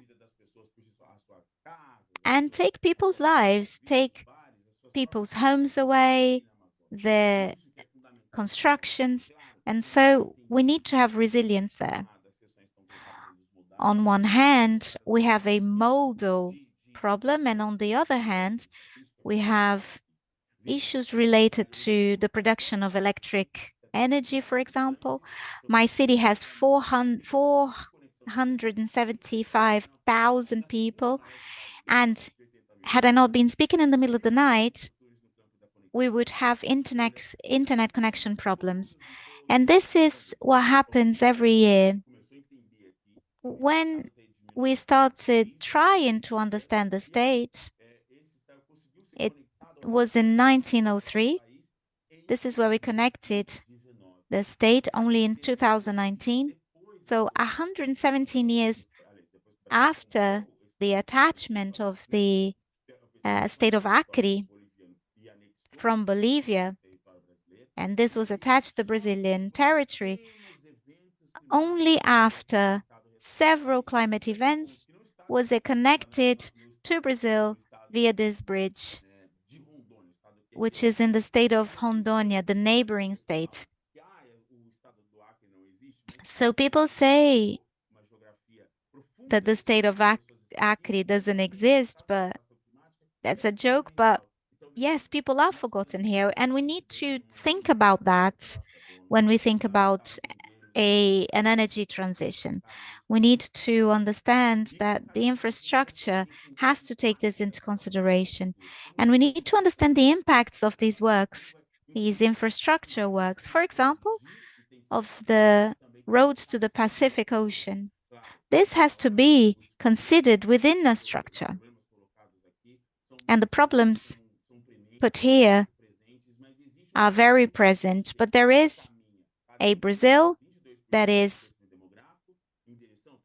growing in terms of demographic growth by 22% and is developing structures in this area. And there is, of course, a vocation for exports.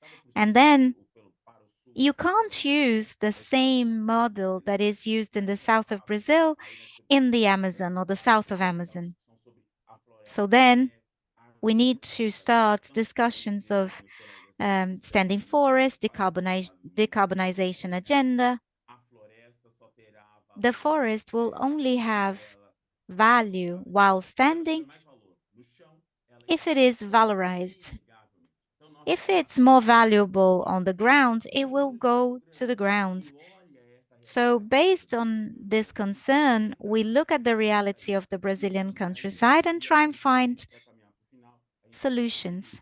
And this is where we present the Horizon project. It is the first climate risk tool that was created by Amazon researchers, and it was approved by the CNPq. And we have the proposal of an AI tool that understands the situation here. The majority of tools that are sold to us are sold by people who are away from here and don't understand the reality of our territories. So the Horizon project is a tool that was developed in Amazon by Amazon people to try and avoid such sad and chaotic scenarios that are marked by extreme weather events. So we start to understand what the reality is in this country. So let's leave the function of saving the planet to Captain Planet, and let's create an agenda that puts people in the center. Let's think about the people who are living under these conditions in the Amazon, forgotten by many, and maybe at some point in history, we can discuss this issue from an urban perspective, considering losses and damages, and considering the opportunities that we have. Thank you very much. This is our contact, and please, through this QR code, you'll be able to visit our project and all the other projects that are associated to the GeoLab. This will be available as of next week. This is it. Thank you very much. Obrigado, Professor Cristóvão, Thank you, Professor Cristóvão, for the geopolitical and economic analysis. That was very interesting for us to connect this to the remaining members of the panel. I'd like to now offer the floor to Rafael Barbieri from WRI. Hi. I need my presentation, please. My name is Rafael Barbieri, and I am a senior economist for WRI. And recently, we've launched a study called The New Economy in the Amazon. And I will show you a little piece of this presentation, mainly with regards to energy transition. The project started with the following question: how can the legal Amazon guide the transition towards a just, competitive, and low-emission economy?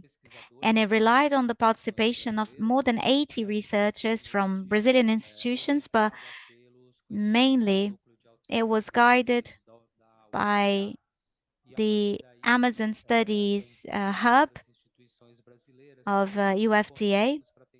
And based on that, we tried to project different economic trajectories for the legal Amazon up until 2050.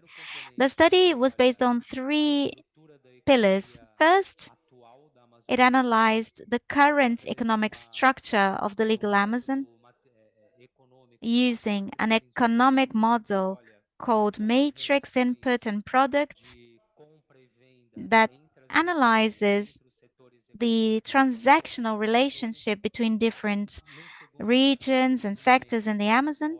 The second pillar is analyzing the potential future for the economy in the Amazon using economic models that we call general balance models and also emission models.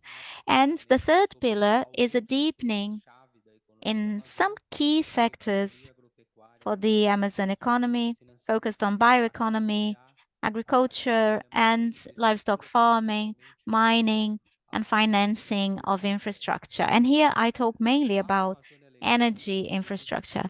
The Legal Amazon was based on NIA's work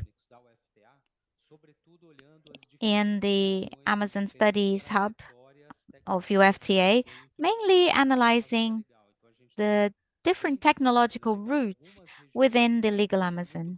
Some regions are very well defined. For example, Manaus has a cluster that comprises an industry park, which is very different from the center south of Mato Grosso, which is strongly represented by agricultural commodities, and the energetic demands are very different.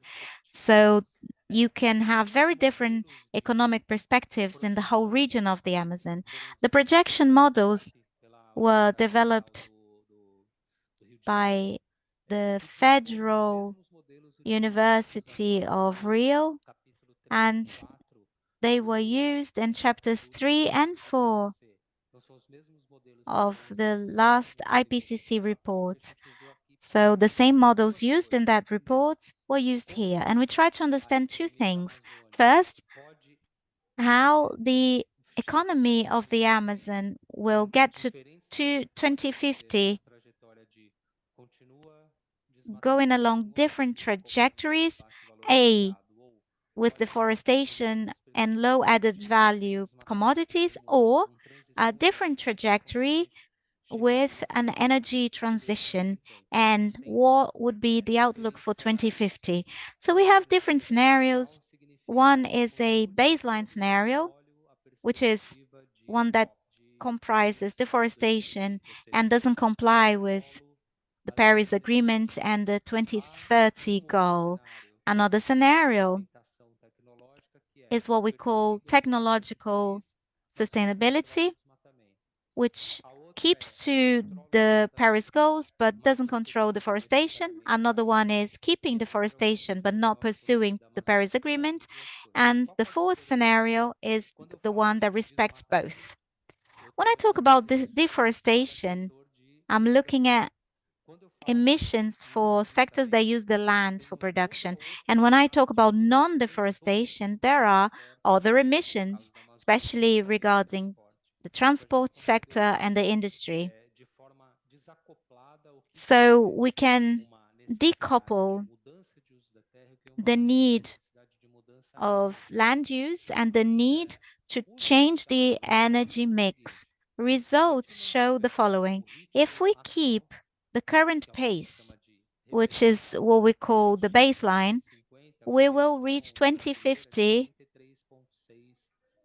with 43.6 gigatons of carbon. If we stop deforestation, we'll get to 2050 with 21 gigatons of carbon emitted. But to reach the Paris Agreement, we would need to get to 2050 with 7.7. And that means that even if we zero deforestation in the Amazon, but it keeps happening in other ecosystems, and if we don't perform an energy transition, we won't comply with the Paris Agreement and won't have reached our carbon goal by 2050. So we won't be able to meet our own goals if we don't eliminate deforestation, but more than that, we need to capture carbon via reforestation, and we have to change the energy model. And talking now specifically about energy, even though Brazil has a very clean energy matrix when compared to the rest of the world, especially because of hydroelectric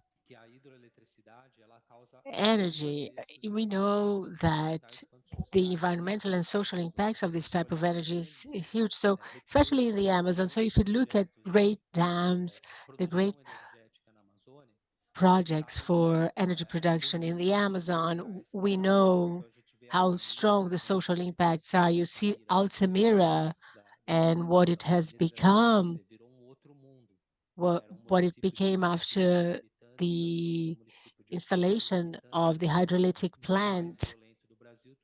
It's now one of the most violent municipalities in Brazil, and this is all the result of the mass migration to the region and to a type of production that is not suited for the region. So if you look at the total energy demand of the illegal Amazon, it is around 170 terawatts hour. And if we keep on this path on this rhythm of growth, we're going to arrive in 2050 with around 250 terawatts per hour. So it's a very high energy demand, and this includes demand for all types of energy, for transport, for thermal comfort, for refrigeration. And if we follow this path of a new economy for the Amazon, the energy needs would decrease, would be around 220 terawatts per hour. So you would have smaller energy demand. And why would that happen? Because the orange bar, which represents fossil fuels, is much smaller than clean energy, especially electric energy, which is the part in burgundy. But if I'm going to need more electric energy, which is cleaner, I can have no expansion of hydroelectric plants because of all its impacts. And this means that an economically viable solution is investing strongly in solar energy systems, both in degraded pastures and in the dams that are already present. There they have those floating systems, they have those floating panels in the reservoir. So you're using the hydroelectric plant infrastructure to generate solar energy. There is a great redundancy in the production of energy, so you don't need great infrastructures for the generation of energy, but rather for distributing, transmitting and distributing it. But that is very much based on the generation of solar energy.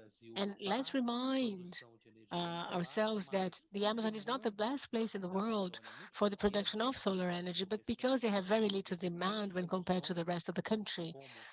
You have solutions like solar energy that are enough to supply and the needs of the region. So 1% of the surface of lakes that you have in the area, if 1% was filled with those floating systems, and if 1% of degraded pastures were used for the system, you would meet the energy demand of the whole region until 2050. So you have a high energy producing capacity without any extra infrastructure needed. And here you see in Palpina a very small example of these floating systems, but it shows its feasibility. And you also have one example in a degraded pasture. And another important aspect to mention is that now in Brazil we have more than 200 isolated energy generation systems, almost all of them in the legal Amazon. The only other area that has it is the state of Pernambuco. But in the Amazon, you have almost 200 isolated systems that consume 100 to 150 million liters of diesel to produce electric energy. And we are aware of the problems of intermittence, the risk involved. So you have especially during the dry season periods when there is no supply of diesel, or it sits there, so you have the risk of explosions. Energy becomes very expensive for these isolated regions, and this impacts not only the people's lives because they won't have electricity, but it also prevents the development of local initiatives because it's difficult to add value to Amazon products if you can't ensure the energy supply, because you cannot have any type of processing in the area. So you either will depend on selling basic products from the biodiverse biome there, and you cannot do even that. You can't process anything without electricity. So for these isolated systems, the solution we propose is combining solar energy and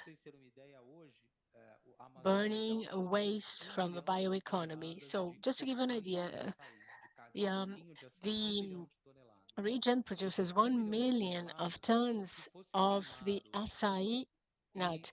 If we could burn these and connect this to a solar energy source, you would meet the energy needs of all these isolated systems without using fossil fuels. Of course, some of these regions, they have a high production, other have a small production, and you have areas where you have the babaçu nut, other have wax, oil.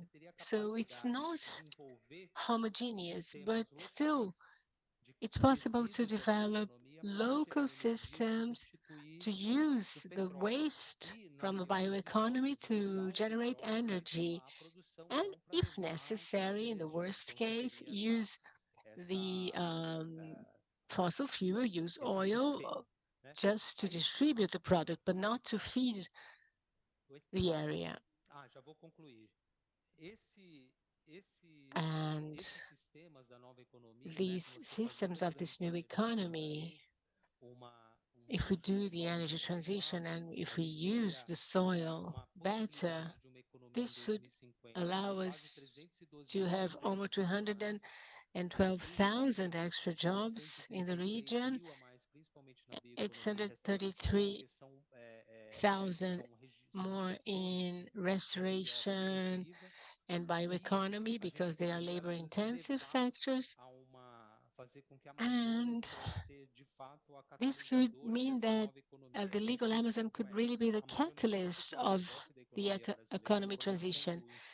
It always lagged behind in Brazilian economy, and it was always the supplier of raw materials, but no one has its potential to contribute to the green transition because it has this high transformation capacity and can lead the transformation in the whole country. Thank you for the opportunity.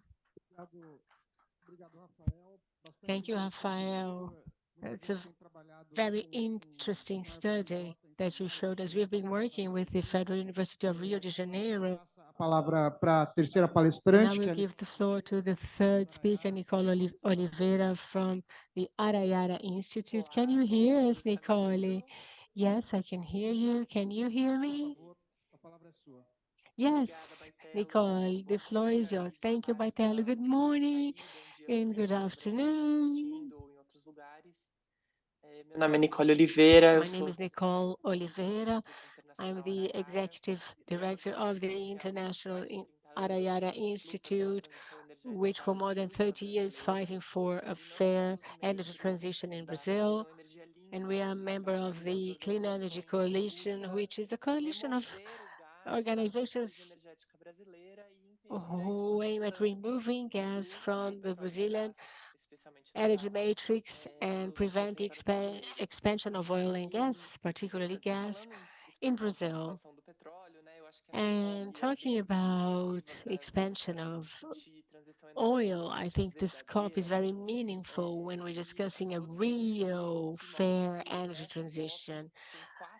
There was a recent study that shows that this COP has 4 times more oil lobbyists than previous editions. And also, now we see that we are very far from a fair energy transition in Brazil, which is symbolized by Brazil joining the OPEC.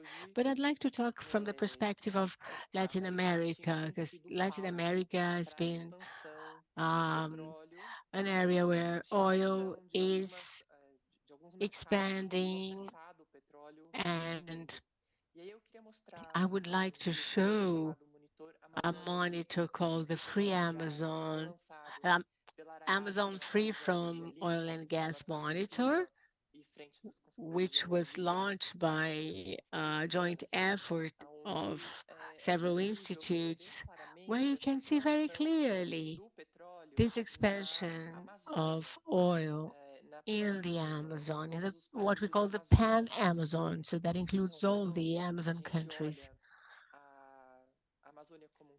So when we look at the whole of the Amazon, we're talking about 3,028 blocks that are either being analyzed or that have already been agreed on. And when we see the ones that are already in operation, we have 503 blocks in the countries that have the biome, the Amazon biome.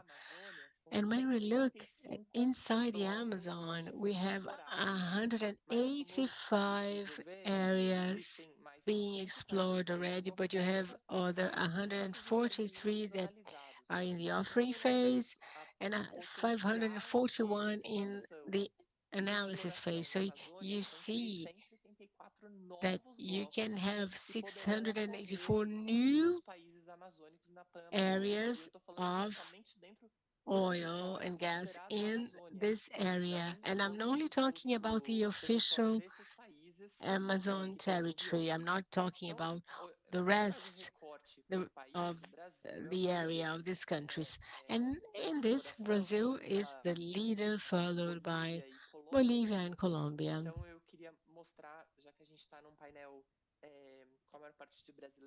Because we are mostly Brazilian in this panel, I'd like to focus on the situation of the country. So the company with the highest number of contracts in these areas is one that has, there are 52, they have 52 in Brazil, and the main motors, the main companies present there are Eneva, Petrobras, and Shell. Eneva has 16 of these blocks, Petrobras 12, and Shell 10.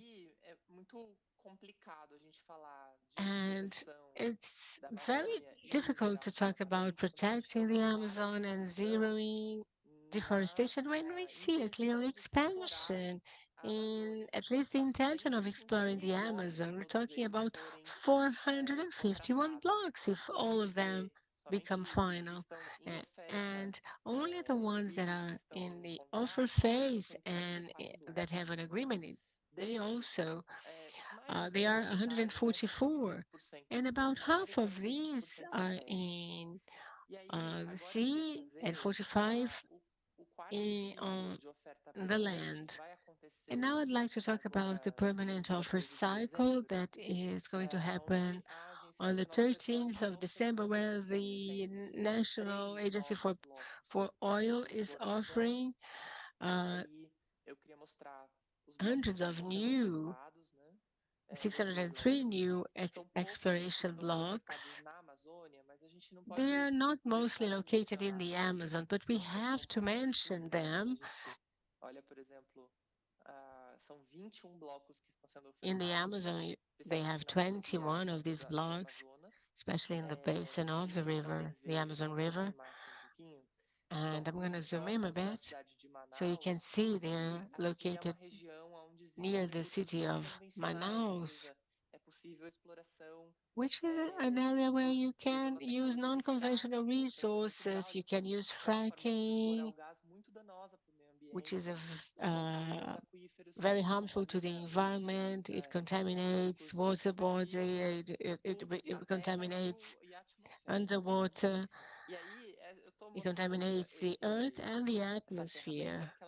And I'm showing you this tool because it is available online, and we from the Clean Energy Coalition and from the Yara Yara Institute, we always update this tool, and we'll soon be launching a similar tool for energy as a whole. So you're going to have transmission lines, data, gas pipes, oil pipes, and thermoelectrical plants. And you can have layers there. So here I included indigenous territories that are situated close to these areas of possible blocks that are being offered, and some are just being swallowed by these exploration blocks. And you can see the number of the block, the sector, etc., all the details. And the objective of having this tool is first being able to perform quick analysis with information that are not easily obtained from the National Agency for Oil. And it's very difficult to understand this data. And as Professor Cristóvão mentioned, people who are there and live there and who will be directly impacted can barely understand this information and have access to it when they look at the website, when they see all those numbers, the sectors, the blocks. They have no idea of the possible impact of that in their territories. So we see that as a matter of justice, of fairness in energy transition. It is being able to provide information in a way that is accessible to all, that is easily accessible to all. So this is the website, monitor.amazonialivredepetroleo.org. And you can also add other layers, conservation units, quilombola areas, fracking. So if I hide the indigenous territories layer, you can see, oops, I'm sorry, the quilombola lands that will be highly impacted. So these gray areas are where you have non-conventional resources, the possibility of having fracking. And I am talking about this because today the Amazon is considered by the Brazilian government in its energy planning. The premise is that they want to zero deforestation when they calculate the carbon budget, and it would also be a sink for greenhouse gases. And we know that's not what reality is like. Unfortunately, due to climate change, to the water crisis, and the difficulty in having photosynthesis, the soil is no longer so rich, and it's actually emitting greenhouse gases, and the region is no longer able to absorb the same amount of carbon. So we have to challenge some premises that the Brazilian government is using in its future energy plan.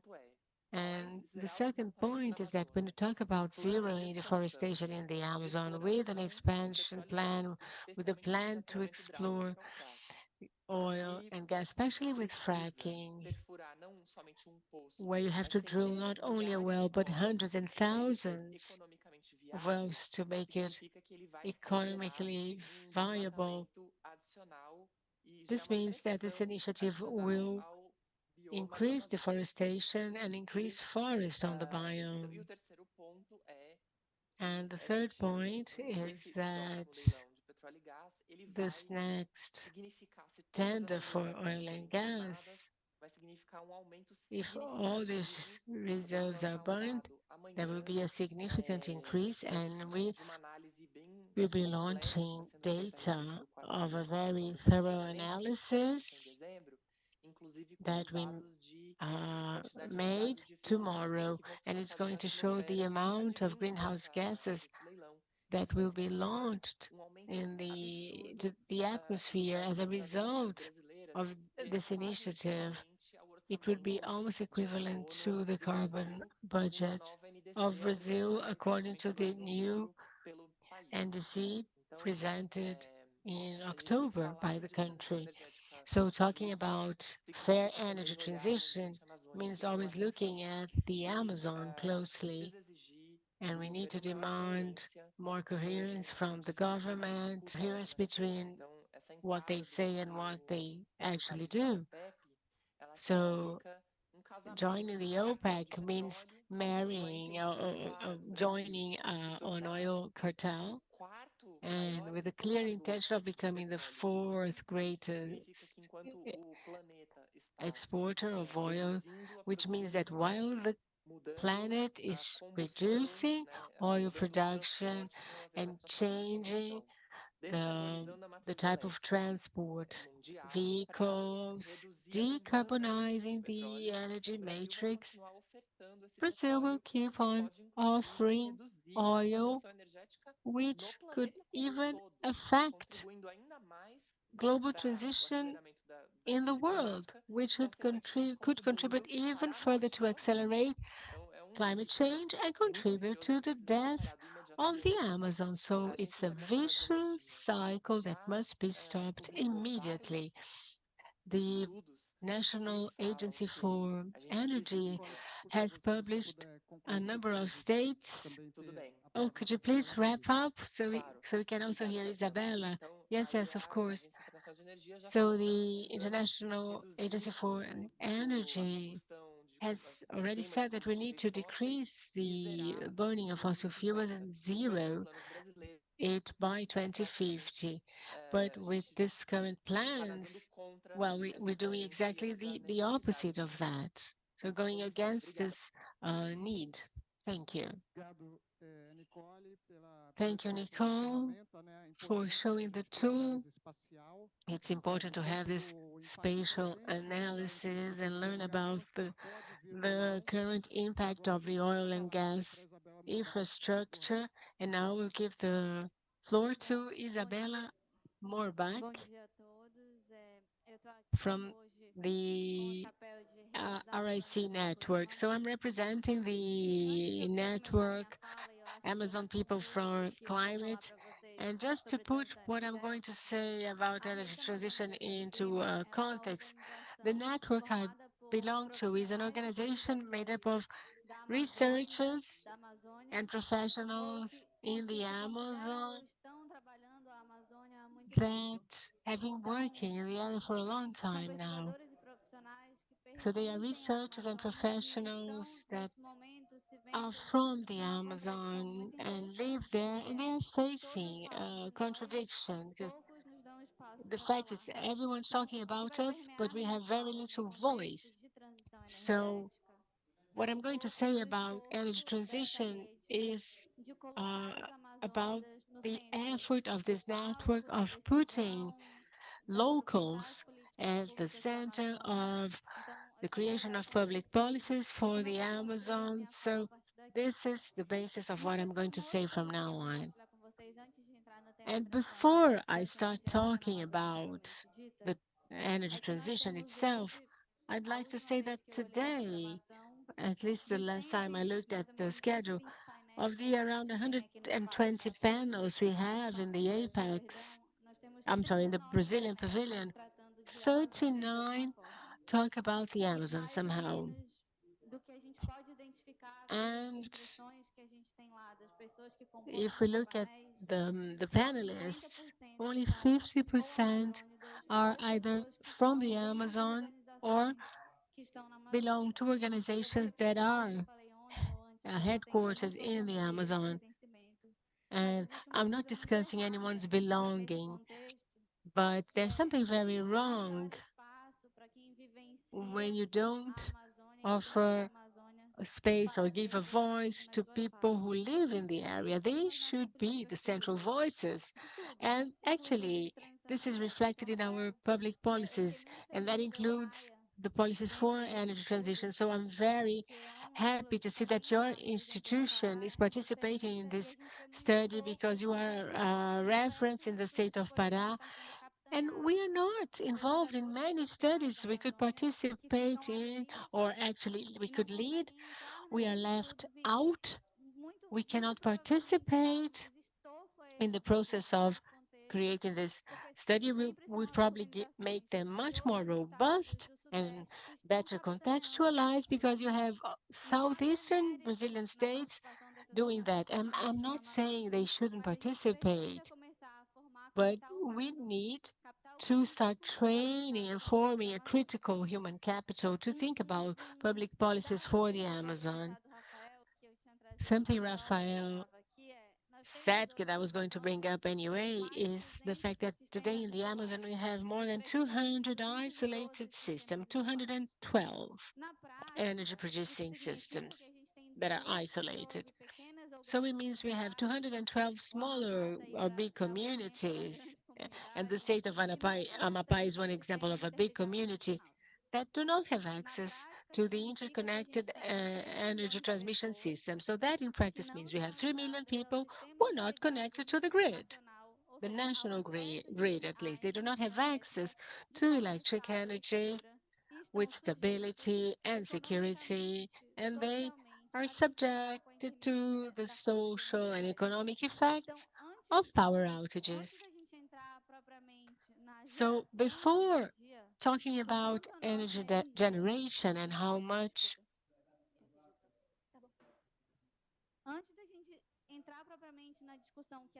going back a bit, before we start talking about this very relevant topic of what is our source of energy and what's the CO2 emission of its production, before that, we need to discuss if the population, the people who live in the Amazon, have access to energy and how much they pay for that.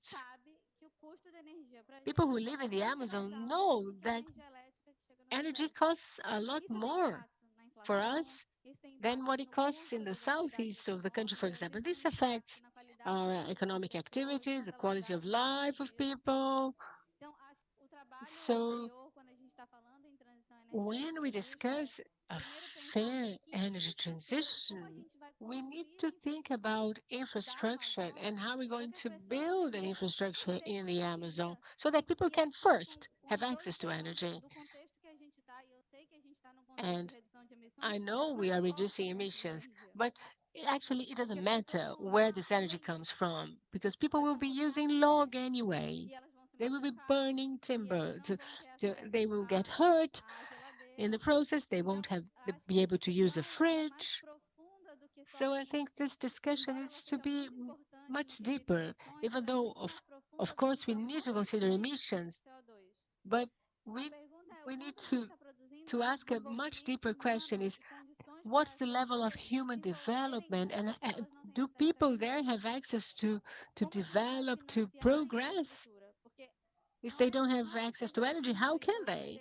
And I'm not saying it's easy or simple, or that the government is being evil.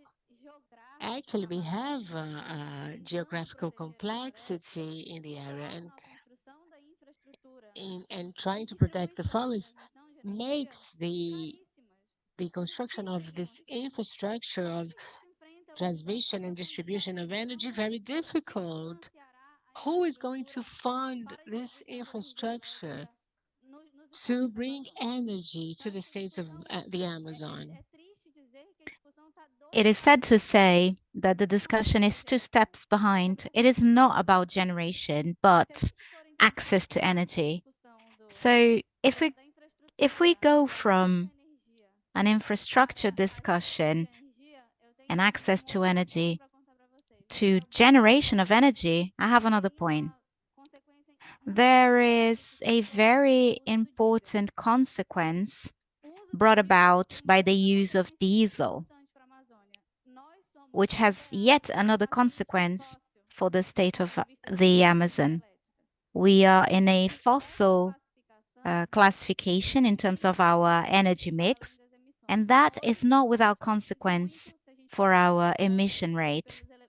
If we go around COP and the events on energy generation, we are talking about hydrogen production, which could be a very relevant economic activity in the Amazon. Hydrogen produced in the Amazon, however, is not going to be considered a renewable energy by European legislation because it demands that the energy mix where the hydrogen is produced is based on renewable energy. So how can we start debating energy transition in the Amazon if we don't have the basis? If we are being punished for protecting the forest, leaving it standing and having to face the difficulties of having a standing forest, but we are not discussing who is going to finance our development, who is going to help us build infrastructure. And I go back to the beginning. Who will be able to tackle this? Who will have the local knowledge on how to deal with this? The people from the Amazon. So we need to occupy decision-making places for policy making. When we are welcoming the European delegation on the debates about hydrogen, and if we had research and educational institutions in the Amazon involved in this debate, wouldn't there be someone there to raise their hand and restart the hydrogen discussion? Because there is an important trade-off here. Everyone wants us to keep a standing forest, but there is a cost involved, which is I cannot sell renewable hydrogen for the higher price that comes with that because of my energy mix. So what I'm trying to shed some light on is we need to leave a debate focused on energy generation, even though that is a very important debate. But let's take a step back and let's discuss how we're going to prepare people who are in the Amazon for this. How can we start thinking more jointly, and how can we occupy the spaces to make these decisions, produce knowledge, and deal with the data blackout from the Amazon? A lot of studies started coming up, and they are very interesting. And I'm sure all researchers that were taking part in these studies went through difficulties to find data with credibility, standardized data in order to produce their studies. Because it is more expensive to produce data in the Amazon. So the debate needs to be broadened and needs to be directed to the problems that we have there, the local problems. And from that starting point, we can start thinking about our CO2 footprint, because then the debate will be better qualified. We need to think about financing structures, development structures, so that we can reach the stage where we start discussing generation. This is an invitation I'd like to make. Let's take a step back. I know this discussion is already prevalent in the world, but let's think about our local reality first and our challenges. And lastly, one thing catches my eye in the data that was shown by Rafael, especially when we talk about solar energy. There is a perception, which is general and not just specific to your study, that the energy-intensive industry is not appropriate for the Amazon region. And I think we need to be a bit more skeptical in relation to that. Why don't we start demanding that these high energy intensity companies come to the Amazon and face the difficulties of being installed in that area? That would change the scenario for energy demand in the Amazon. And I think we don't want to expand high intensive energy use industry in the Amazon, but we need to develop our states. So to reflect, we need to leave this place of discussion and be a bit more bold about what we want for the Amazon, and we need to include the Amazon people. Thank you. Thank you, Isabella. We add yet another layer to the discussion here.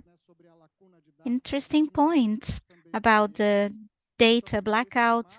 We face the same problem at IEMA. We estimated the population without energy in Brazil because the census wasn't up to date. And we can say that we don't have a mapped profile of all the locations where end users are, whether they are Quilombola, indigenous peoples, or extractivists, and how they use energy for production, for communication. So we would need a bottom-up project to be able to build this model that is quite peculiar, but could serve as an example of transition and inclusion in the Amazon. We don't have a whole lot of time, but I would like to open the floor to those who have a question for this panel. Anyone has a question? Hiya. I don't have a question, but I'd like to make a comment. Thank you, Isabella. Your presentation was perfect. I am from the south of Pará, and I am from a municipality near Vintins, and I am specialized in renewables and energy transition. My master's thesis is based on this subject, and I use data for primary development. When we see panels talking about transition, we don't see panelists or the industries or people talking about transition looking at the Amazon and looking at the basic, which is the matter of access. And when we see people here representing the voices of the Amazon talking about this gap that needs to be talked about, we then realize that people are working towards the transition in the Amazon.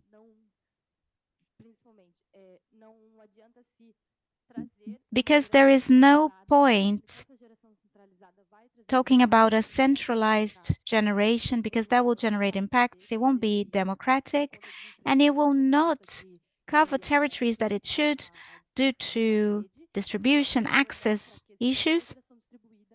So we need to think about a distributed generation.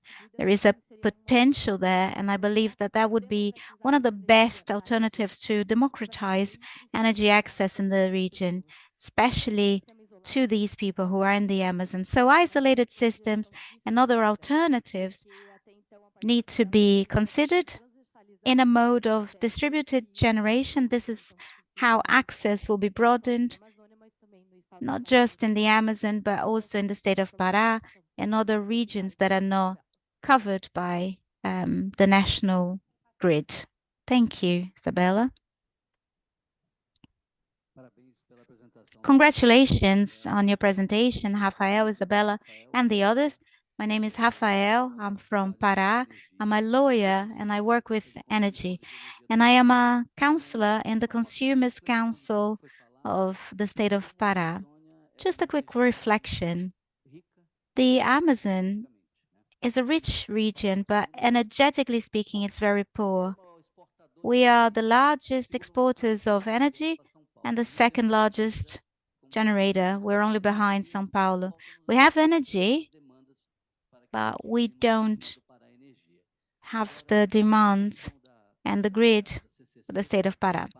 The issue of the diesel that is burned and that all consumers have to pay for in the country, this is something that we need to reflect upon. I wonder if the national integrated grid is fair. Shouldn't we have a regional outlook?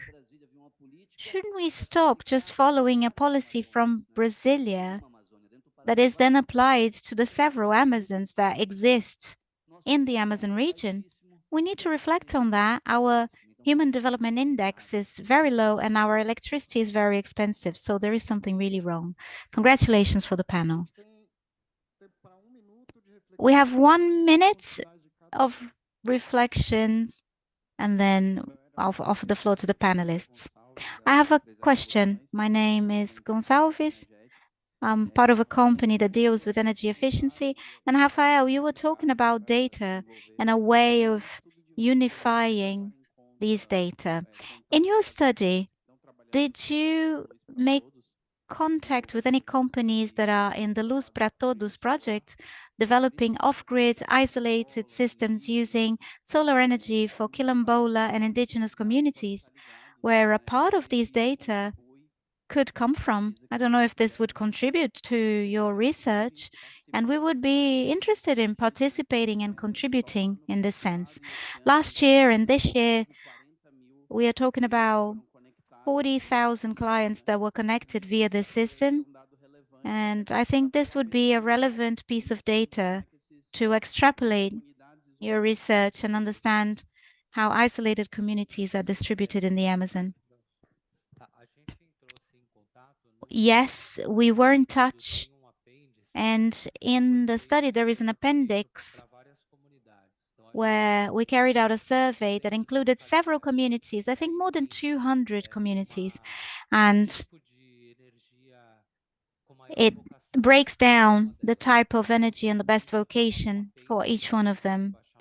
That's in the appendix. You will be able to download that from the WRI website, but I don't know to what extent the detailing is. But there is a good information base there, www.wribrazil.org. So you would be able to access it there. We have 2 final minutes, and I will offer the floor for 30 seconds of final words for everyone. So Isabella, Rafael, and then Nicole and Cristóvão. I just wanted to thank you all. Thank you for this panel. The studies presented are very interesting, and I think they show very clearly that something is trying to be built. 10 years ago, we wouldn't have these studies, and this is very positive. Let's take advantage of the attention and the discussions during the COP to foster contacts in between institutions. Even locally, it's difficult to find local researchers, so I just wanted to encourage Amazon-based researchers and people who work in this sector. Get in touch. This is how we build this space, and this is how large organizations working in a common agenda will build these bridges so that we can be inclusive. Thank you. I will be quick, just connecting to something you said. The Amazon has 14 out of the 20 variations of ore that will be used in the future, including for solar energy. So we need to change the mindset and the way we look at these types of ore coming away from iron. This would be relevant to add value because these are ore varieties that are very expensive and have a smaller impact than iron production and would leverage the economy, including relating to solar energy. So that's a great potential. Thank you, Rafael. I'll offer the floor to Nicole now, and then Cristóvão. Thank you, Baitello. I just wanted to thank you for having facilitated our panel so well and for bringing these organizations here that were able to join their proposals in this important panel. I think it's extremely important to talk about Amazon voices when discussing energy transition policies, and the just transition will have to rely on the civil society.